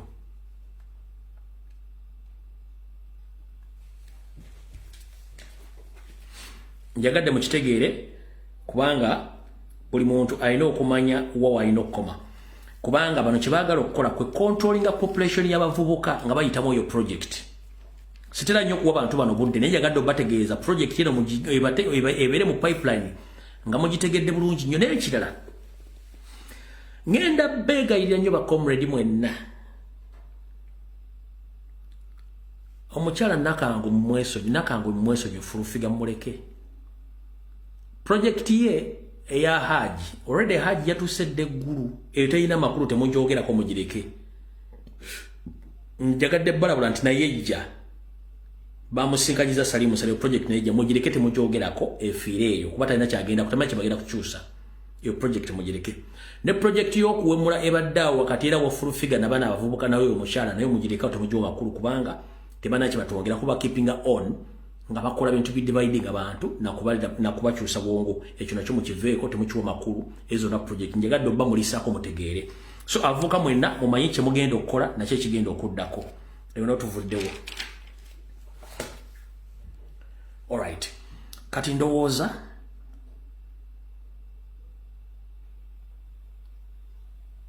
nga tetunagenda Congo katusooke wano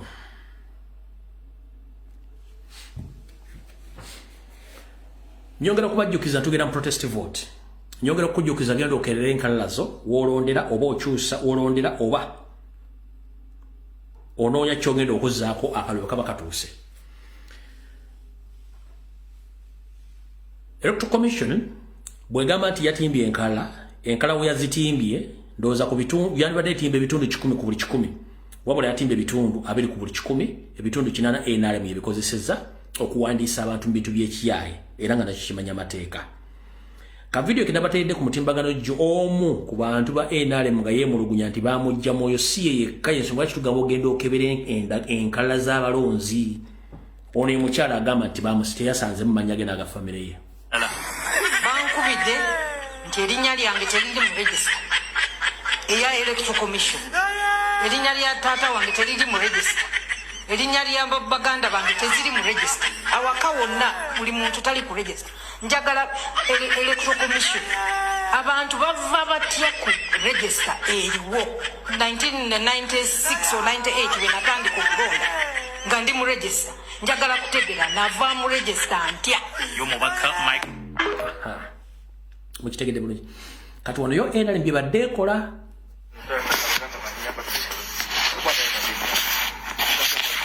kakati wano waffe waka wenzaliwa twali tambula abakyali bange bano ne bampita ne banyimiriza ne bangamba ne babuuza mwamaze okwewandiisa mu bitabo okufuuka abalonde bagamba twamaze ne bangamba mulondera wa bandeeta wano mutimu balondera wano kyalo bakiyita batya nange etu wano balondera wano kakati wano banga balondera wano kitegeeza register ya Electoral Commission erina okubeera wano register ya Electoral Commission webanga erina okubeera wano kati baleesewo ya NRM kati eriwo kati baconfusing abaana baffe aba National Unity Platform abenkyukakyuka ne bawandiisa mu register ya NRM bategeere nti nabo bamaze okuwandika kati nze wano okugamba bonna abali eyo nga weewaana nti oyaga weewandisizza kebeera register eyo nga ya Electoral Commission oba ya NRM oba ya NRM genda osazeemu erinnya lyo genda ononye ya Electoral Commission entuufu ya general election nekyo tukivumirira abateekateeka by'obululu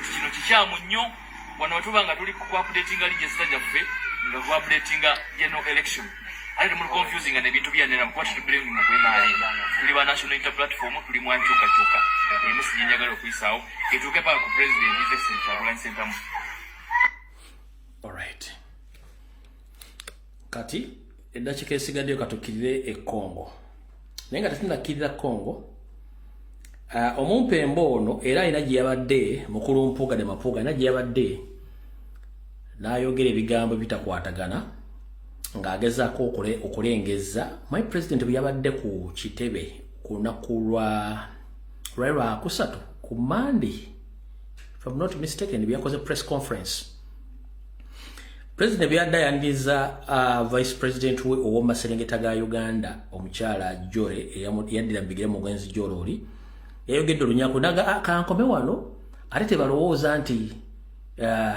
siri Muganda president akantu ako n'akayisaawo kati bwe yakayisizaawo tewayisewo akaseera mpawe kaaga Mpuuga mu kuziika ennaku zinaaziika nejjukira yali avumanga president oyo simulaba abeera mu kuziika abeera mu kuziika kati gy'abeera ffe tetumula abeera mu kuziika kati naye tava mu kuziika tava mu kwabya nnyimbe kati omukulu ono byabadde ku mukolo gumu yagenze n'agamba mbu mwegendereze nnyo abantu abatambula abeeyita Abaganda nenga bayinza okuba si baganda nga n'obukojja bwabwe tebumanyikiddwako nga temumanyi abanamugamba owaaye gwe osibuka luddawo ovaawa n'akyusa topic abantu bamuge gwowaaye gwe nsibuka eri luddawa teyanyize yasirise busirisi njagadde ensoka enzanya kano nga sinagenda Kongo njagala oluze ebigambo bino bulungi nnyo era gye mutambulira eyo mwetegereza nnyo oluwangala nabo n'abasajja bakulu ba kuno abatutawaanya nabo okukojja bwabwe butankanibwa era bwe babuuza bali abo bwe batuboye batyo mulongo babiri mikwano gyo obukojja bwabwe bwe butyo tebutegeerekeka olwekyo nono ya muganda waffe tulina okwolekera mu biru bamubuuzizza gw'ogwawa era ovaawa n'akyusa topic mukulu Mathias Puga Nsamba ataali okutambulira ku sipira y'amenvu obuganda tebabwesibaako era tebabwambala tebabweyita obuganda bubabuzaale ate obuganda babwakulanya sikuwulirangako ng'olanyiza n'otubulira obuvubu n'obuddo weesanga Mengo nakwesanga byobufuzi olunaku lw'olijja n'olanya n'otubulira obuvubu n'obuddo tujja tegeera gwani Kyagulanyi guweesibako jjajjaawe azaala jjajja wa jjajja wa jjajjaawe yaliko katikkiro wa Buganda nnyina omugenzi kati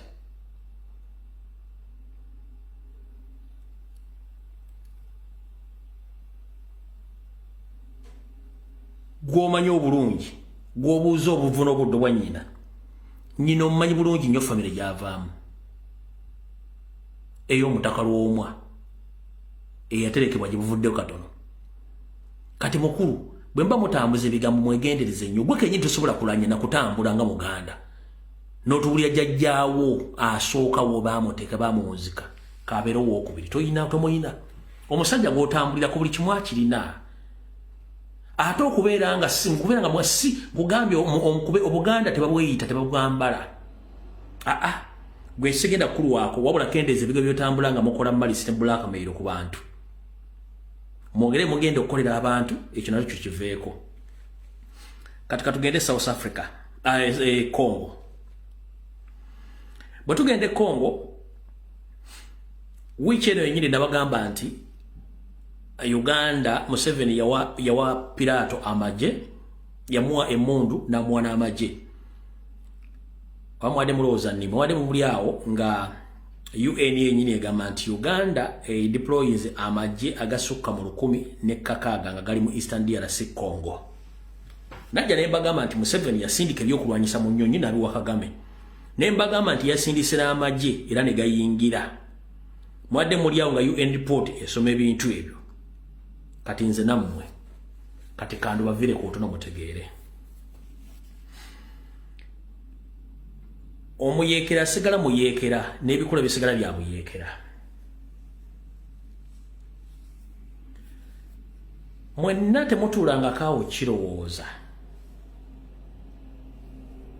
lwaki essaawa zino bano bakyusizza kati ono ate gwe bagamba mbu yaduumira ono yeeyita ono mukongo kati yaduumira ekibinja ky'abayeekera mwenna mwakyebuzzaako lwaki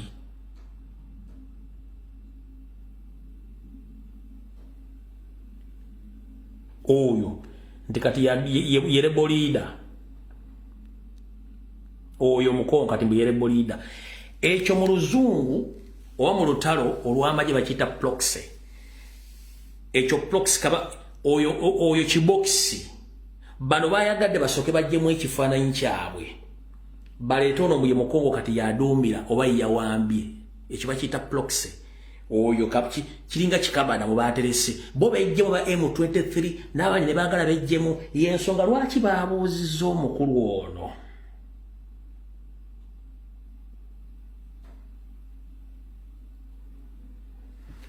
yensonga lwaki baabuuzizza omukulu ono ulira bambuuza Kagame olina amagye Congo nanga bulia bwe yazzeemu.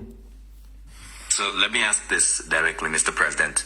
Today on the 3rd of February, does Rwanda currently have any troops at all in Eastern DRC? I don't know. You're the commander-in-chief. Yeah, there are many things I don't know. Nkakudiremu. Nakusomesa DNA y'Omunyarwanda okwe naddala omutuusi. Beekaza, beegana nekyakoze kinyumya zugazi sikisi. Batunulire bona, beekaza, beewakana.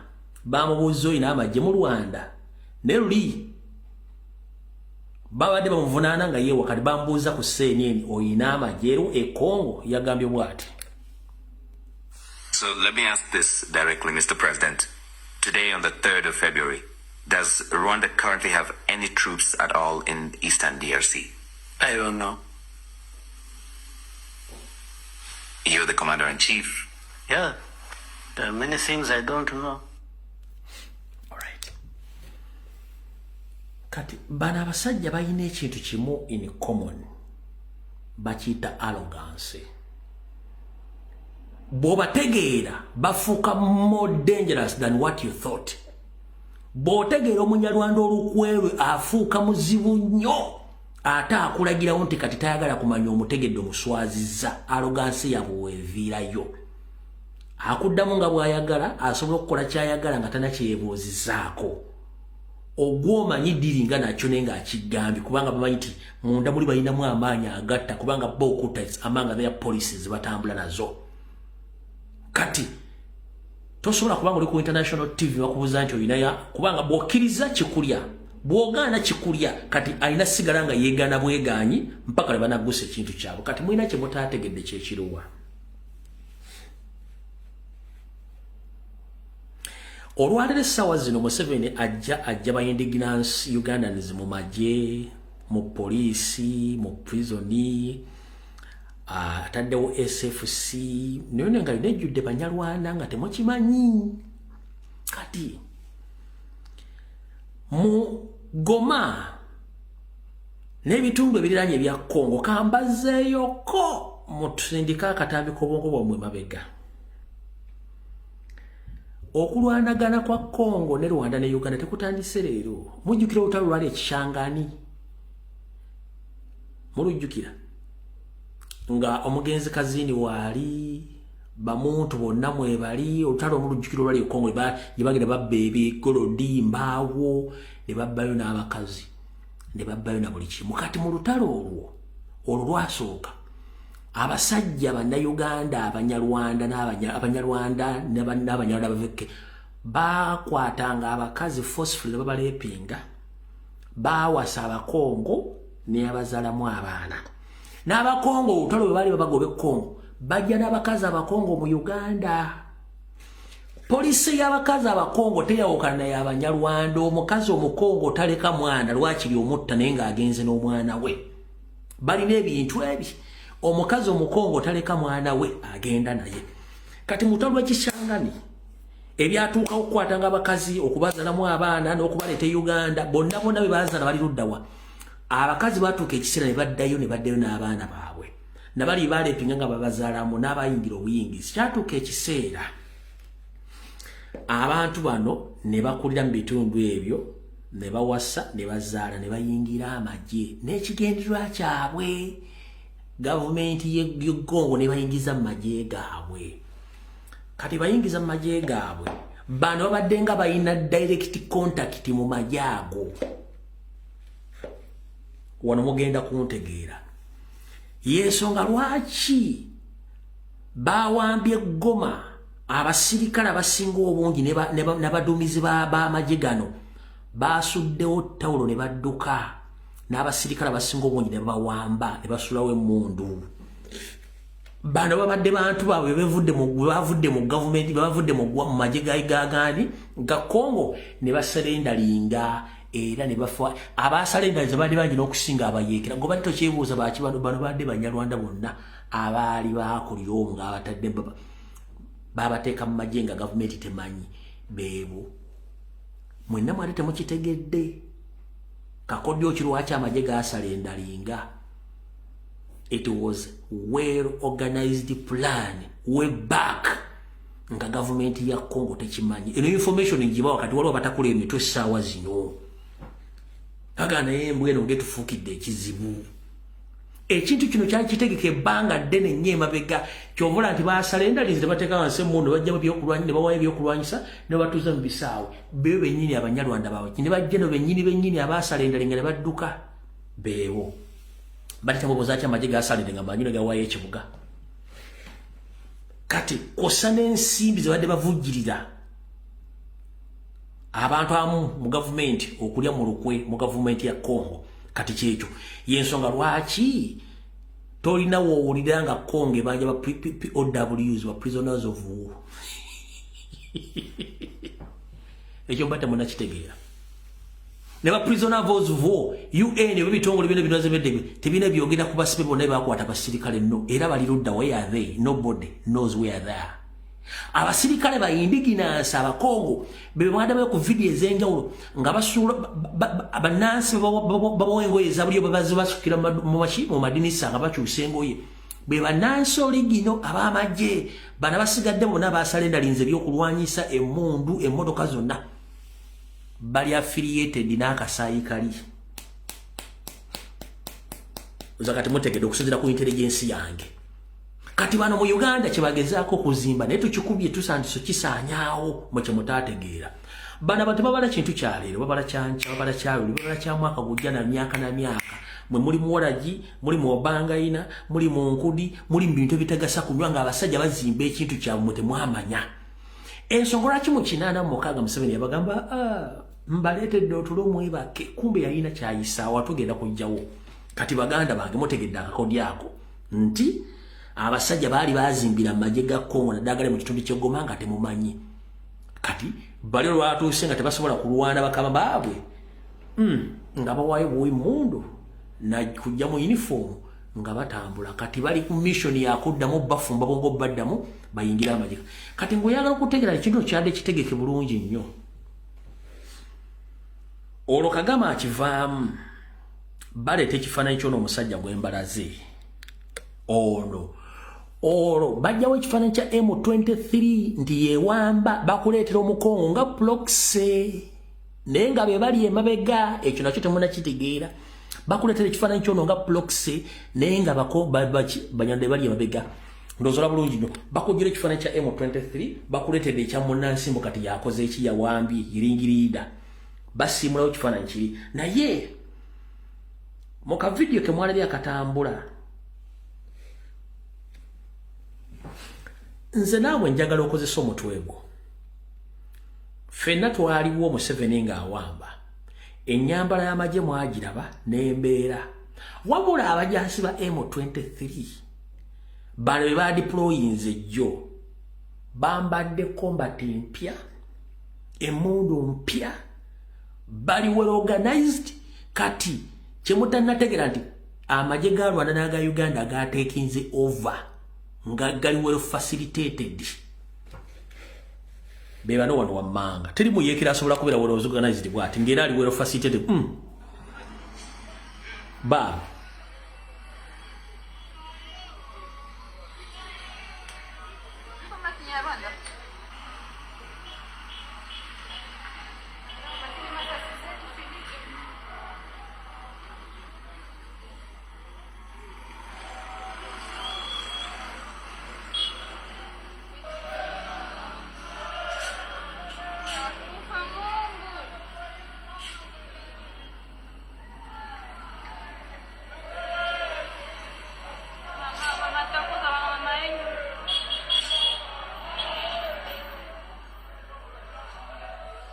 bayina combat empya bayina facilitation kati ze zino seza bajjako mu parliament bo bakole byabo nga temumanyi bakosasiriza mu amusolo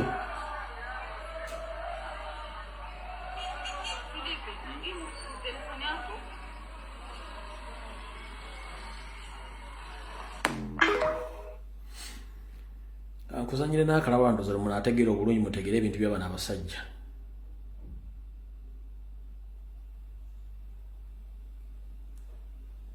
ogalaba délégation des M23 à Goma tunakufia Goma délégation nakia sai aba bote ba M23 Mungu wangu ona wapata ate gye bayita M23 Lukongo oba Lufaransa M23 M23 noza mutegedde bulungi nnyo akabadde akabaddewo mu bintu noza mutegedde bulungi nnyo kati gwe Munnayuganda ali wano njala kubuuza bwe tugamba okukyusa omukulembeze ng'odda mu kuyomba nti omuntu bw'ajja nga alina skills za military ensi egenda kubeera ng'erimu egyo emivuyo gyakugula mmundu n'amasasi omuntu bw'ajja nga alina skills za kulaakulanya kuzimba ggwanga ajja kuzimba ggwanga tetusobola kukulaakulana nga sente z'omwomusolo ziri mu kulwana entalo ezitatugasa wabula njagala mwegendereze nnyo ekinaava Congo muyinza okikwasaako esatu sirowooza nti Congo egenda kukkiriza autonomous ya Goma okuba nti efuuka independence ku ttaka lya Congo nkibaddemu statement kanjikole sisuubira nti Congo ng'eggwanga ligenda kukkiriza ettaka lyalyo erya Goma litwalibwe abasajja abo kyonna ekinaava mu byebiraka mujja kitegera noza mutegedde bulungi nnyo awo tuvuddewo information njagala obbawa ekiri e Congo wabula mugenda kulaba ebintu ebikyukakyuka mu mawulire abakulembeze okwerumba okukola ki ng'ensi ezimu ziwakanya endala zikkiriza kati South Africa yeesanze mu kattu nti yo mukwano gwa Congo Angola n'ensi endala bakyatuula bakusala ntotto butyo bagenda okukwasaganya ekintu kino nekyo nekinaavaayo abakiri bajja kikwasaako emikono ebiri ffe katulinde tuleke ekiddako naye njagala mubeere beegendereza nnyo nga muwulira ensonga ezo tusigaze eddakiika 20 ku vidiyo eno kanzikozesa okujjukiza kino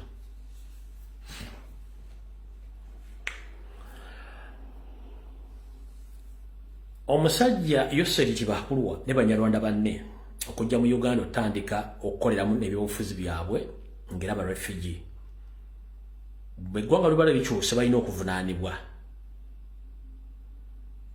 nkiddamu Museveni banne bonna abajja nga ba refugee balina okuvunaanibwa. I'm here to inform the international community and all Ugandans that whoever found himself in Uganda as a refugee and he is now leading the country or operating business in Uganda is doing it illegally, including Museveni and his family. All are refugees. The international laws are well established which are governing the refugees. So Museveni and your family and others, know that we are watching. You are a refugee. We know the law.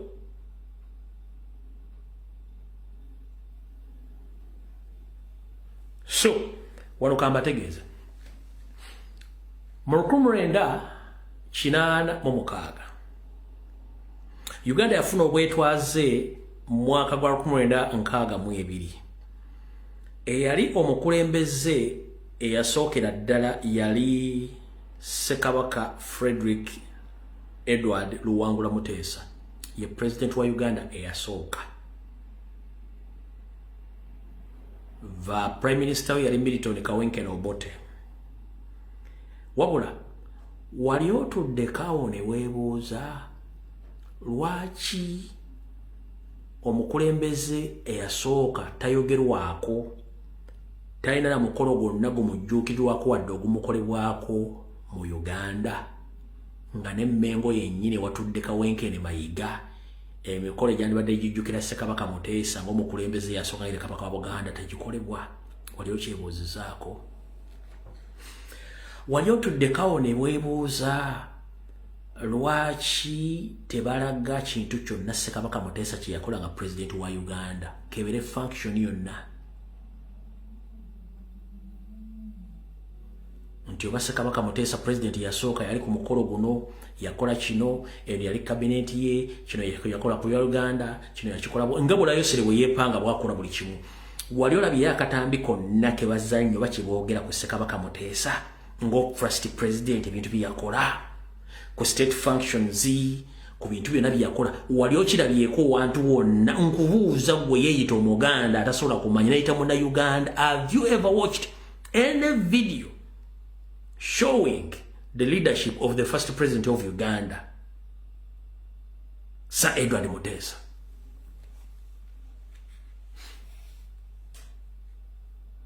Waliwo kirabyeko.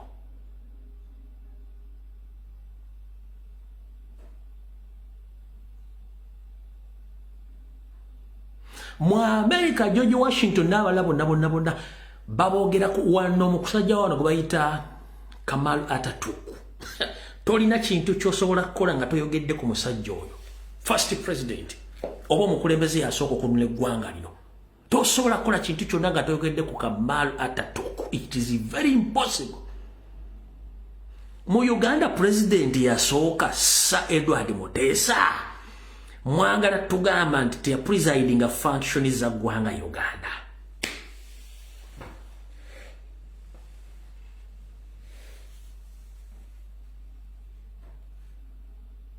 Njagala oletera akatambi kamu nga bakazanyise Kabaka Mutesa yagulawo omukolo guno yakola kino yakola kiri mu mwaka bwe guti ng'omukulembeze yasooka era njagala oletera akatambi kamu. Lwaki abasajja bajja n'obukyayi ku ggwanga lye bayita Uganda ne Buganda?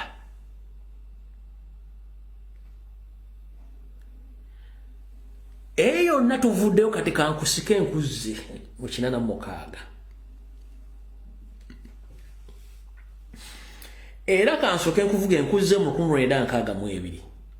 Uganda yalina empuliziganya mirundi ebiri, wali TV UBC ne Uganda Radio Uganda. Nga je mikutu mpozi na mawulira gaali waawo na batonotono. Kati kankuze nkuleta mu 86. UBC ne Uganda UBC ye TV ne Radio Uganda. It's a communication systems Uganda zeyekozesa. Mu akayivu za UBC buli kintu kyonna ekyakwatibwa amaloboozi obutambi byonna byaliwo nga weebiri. Mu department yali ekulirwa omukulu bayitanga Ande Kaweesa bwe mbaserabidde. Yakulirwanga Ande Kaweesa ifa bwe mbaserabidde. Ande Kaweesa yafa. Naye before nga tannafa ebintu byonna biraga history wa Uganda gyatandika okufuna independence byonna Museveni yabibbayo ne babidestroying. Osobola bijja ku BBC bina mu archive yabyo ne ezo corporate zaabwe bazirina. Kati Museveni bwawamba mu 86 n'ayagala adeleting history yenna history atandikire kuzimbira ku ye nga amaze okudeleting abakulembeze abalala. Kyova olaba taboogerako nnyo yeeyogerako nga ye revolutionalist. Lwaki nkuletera ekigambo kino? Bw'amala okuwaba mu 86 yabagamba yaleeta otulo ne mwebaka. Temwamanya definition ya kigambo naleeta tulo yali etya. Bw'abagamba nti naleeta otulo mwebaka, yakozesa UBC n'akozesa Radio Uganda okugikontrolinga n'akontrolinga media. Amawulire gonna agaaliwo agaali gasobola okwogera ensonga bagenda bagamenya nga bagajjawo ne balekawo agaabwe. Ebintu byonna balina okukola under the constitution of Uganda tebabikola. Ebya sensitization okusomesa abantu rights zaabwe constitution n'amateeka tebabikola. Kino kyemulaba olwaliro controllinga media yonna n'abakola ku ma TV yali yakikola dda mu 1986 nga temukimanyi. N'abagamba mwebake. N'alyoka beggwanga, n'alyoka atta abantu nga tewali muntu yenna asobola kuvaayo kwogera. Kati ekimufuukidde ekizibu olwaleero nti social media emufuukidde akabasa buli mwana ajjayo information, abaana baleeta information ku information, kyekimunyiiza nti Kyagulanyi amwambudde n'abaana baasiba lo ebintu bagenda byogera nga bibiri. Ekitaaliwo luli nti yali akozesa UBC ne Radio Uganda nga n'abaliko information bagijja kubakama abaabwe tebasobola bawa information entuufu. Wabeerangawo assassinations, kidnaps, okutta nga tewali akyogerako. Kati lwaliro asanze obuzibu nti people they can analyze. Kati bwensooka n'enkubuuliza lwaki essaawa zino otwogerera Museveni alumwa nnyo omuntu okwogera ku bikolobero byakoze. than okukola ebyo enyiri bamugambye okukola kubanga temwamanya bagamba mweba kati muzuukuse kyekizibu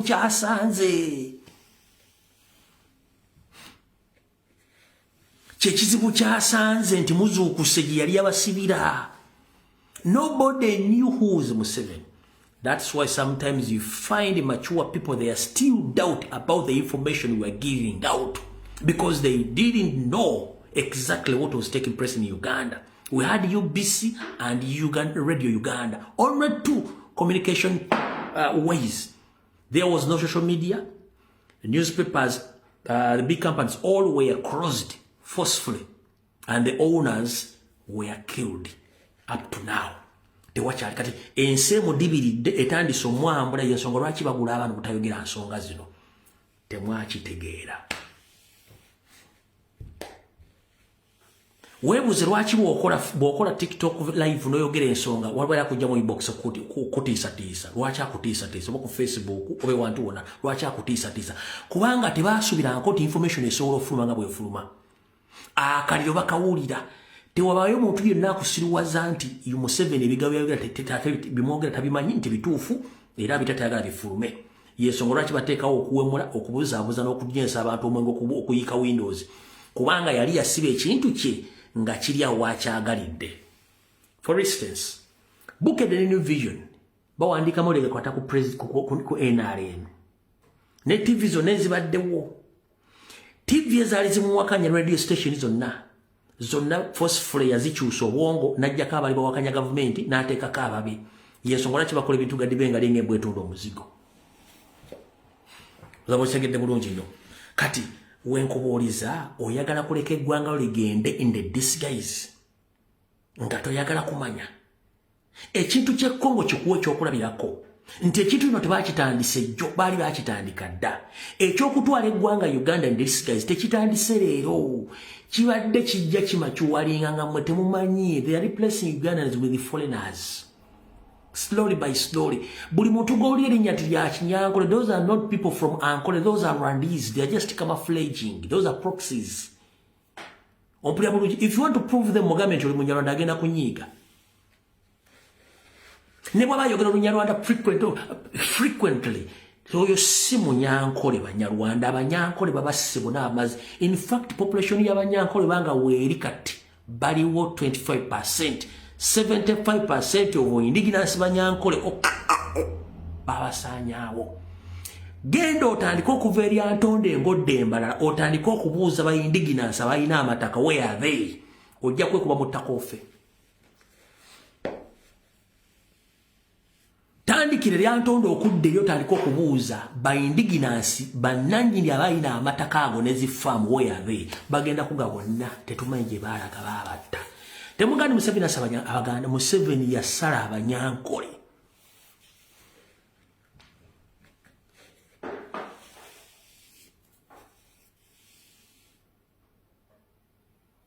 Temugandi Museveni asaba Museveni yasala Abanyankole silently.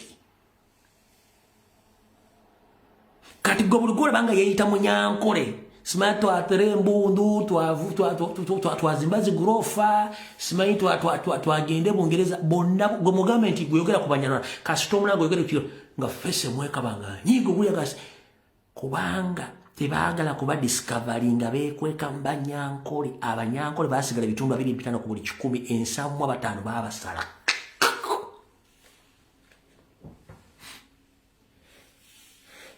Gwegenda nkugambye very Antonde okudda eri otandika okubuuza bitundu byonna ebiri abagera Olunyankole bajja kugamba nti Mbuyi kyayogera kituufu.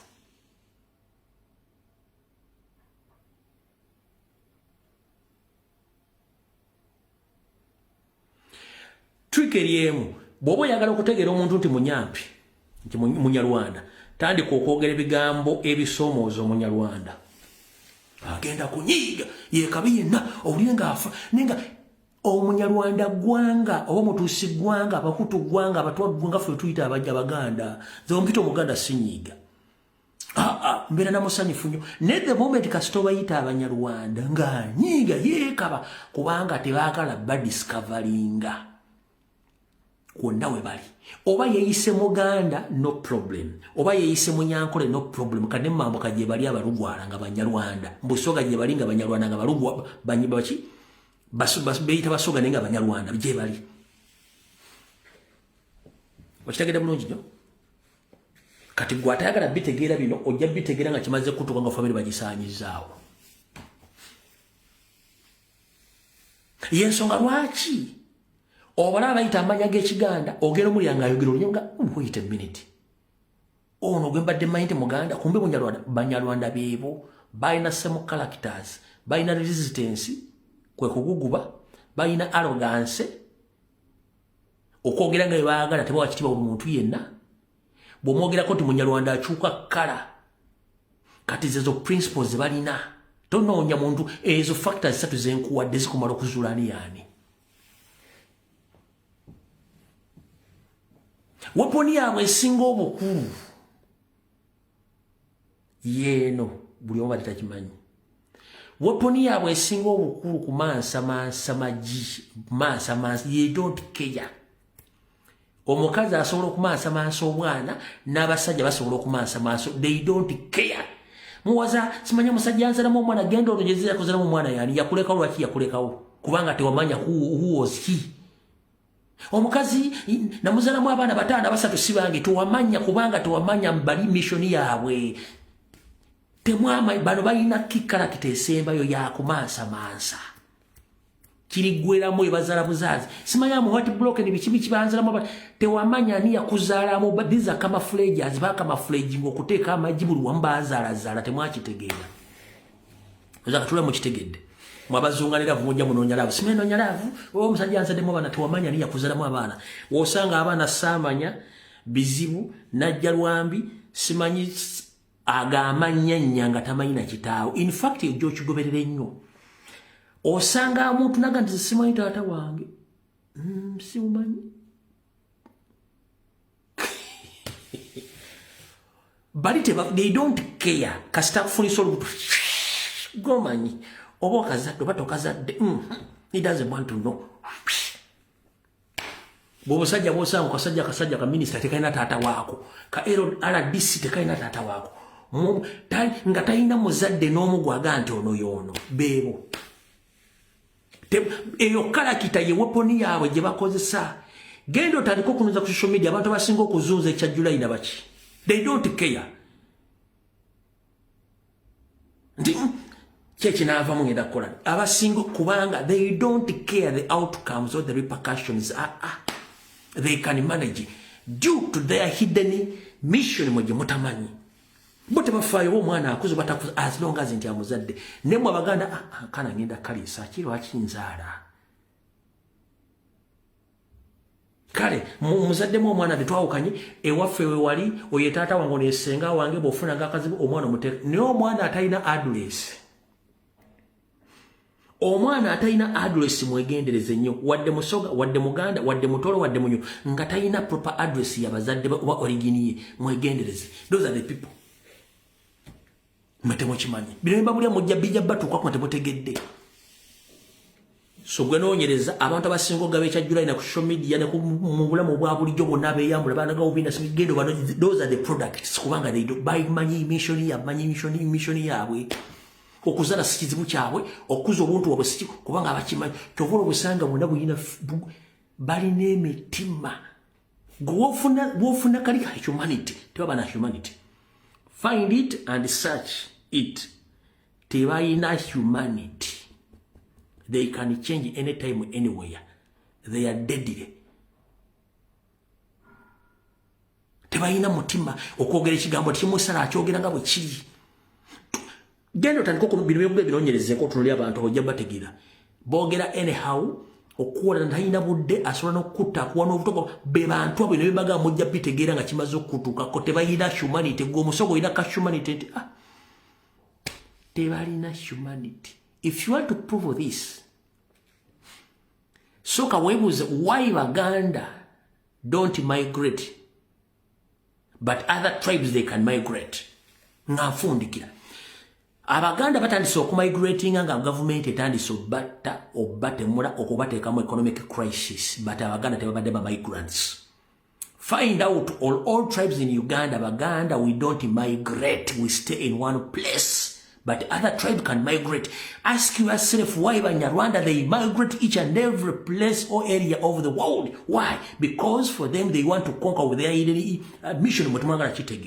They can easily come afraid and stay anywhere for their mission. But for them they can migrate. Hidden mission, they don't care. Abaganda batandise okugenda mu Bulaaya nga bayina ebasindiikiriza. Naye bano batambula buli wamu.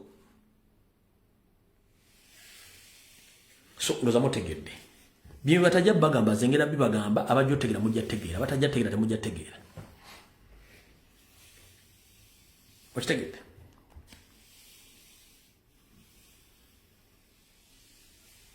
Bino bagenda bibagamba nzengenda bibagamba. Ate nga bijja baluma.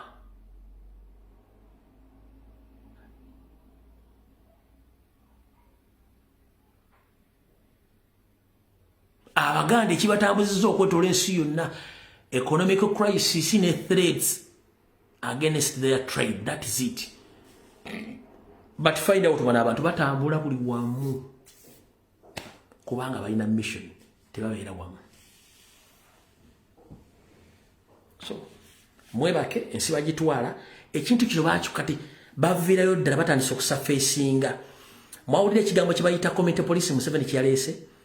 Bajja abayindiginansi babateeka ku sabo county forcefully beekuba amasasi bangayikasise waliwo omuvubuka ekubya amasasi bantu bana nakafuna koka cases nga 8 abasajja bali mu kwetta bayindiginansi. Gy'omusindika talinayo nyumba, talinayo family, talina sente, talina ki kuba gwe wataddewo ekintu to force them to commit suicide. They are committing suicide right now. They are committing suicide. Nemo mwakoze ekintu kyammwe mwebana abasajja bakola ebintu nga nfundikira mu dakiika emu. Waliwo kye mugenda okulaba era mukyetegereze nnyo. Mu byonna birema Museveni agenda tutwala mu military state. Byonna bimulema Museveni agenda tutwala mu military state because he had militarized each and every sector in the country.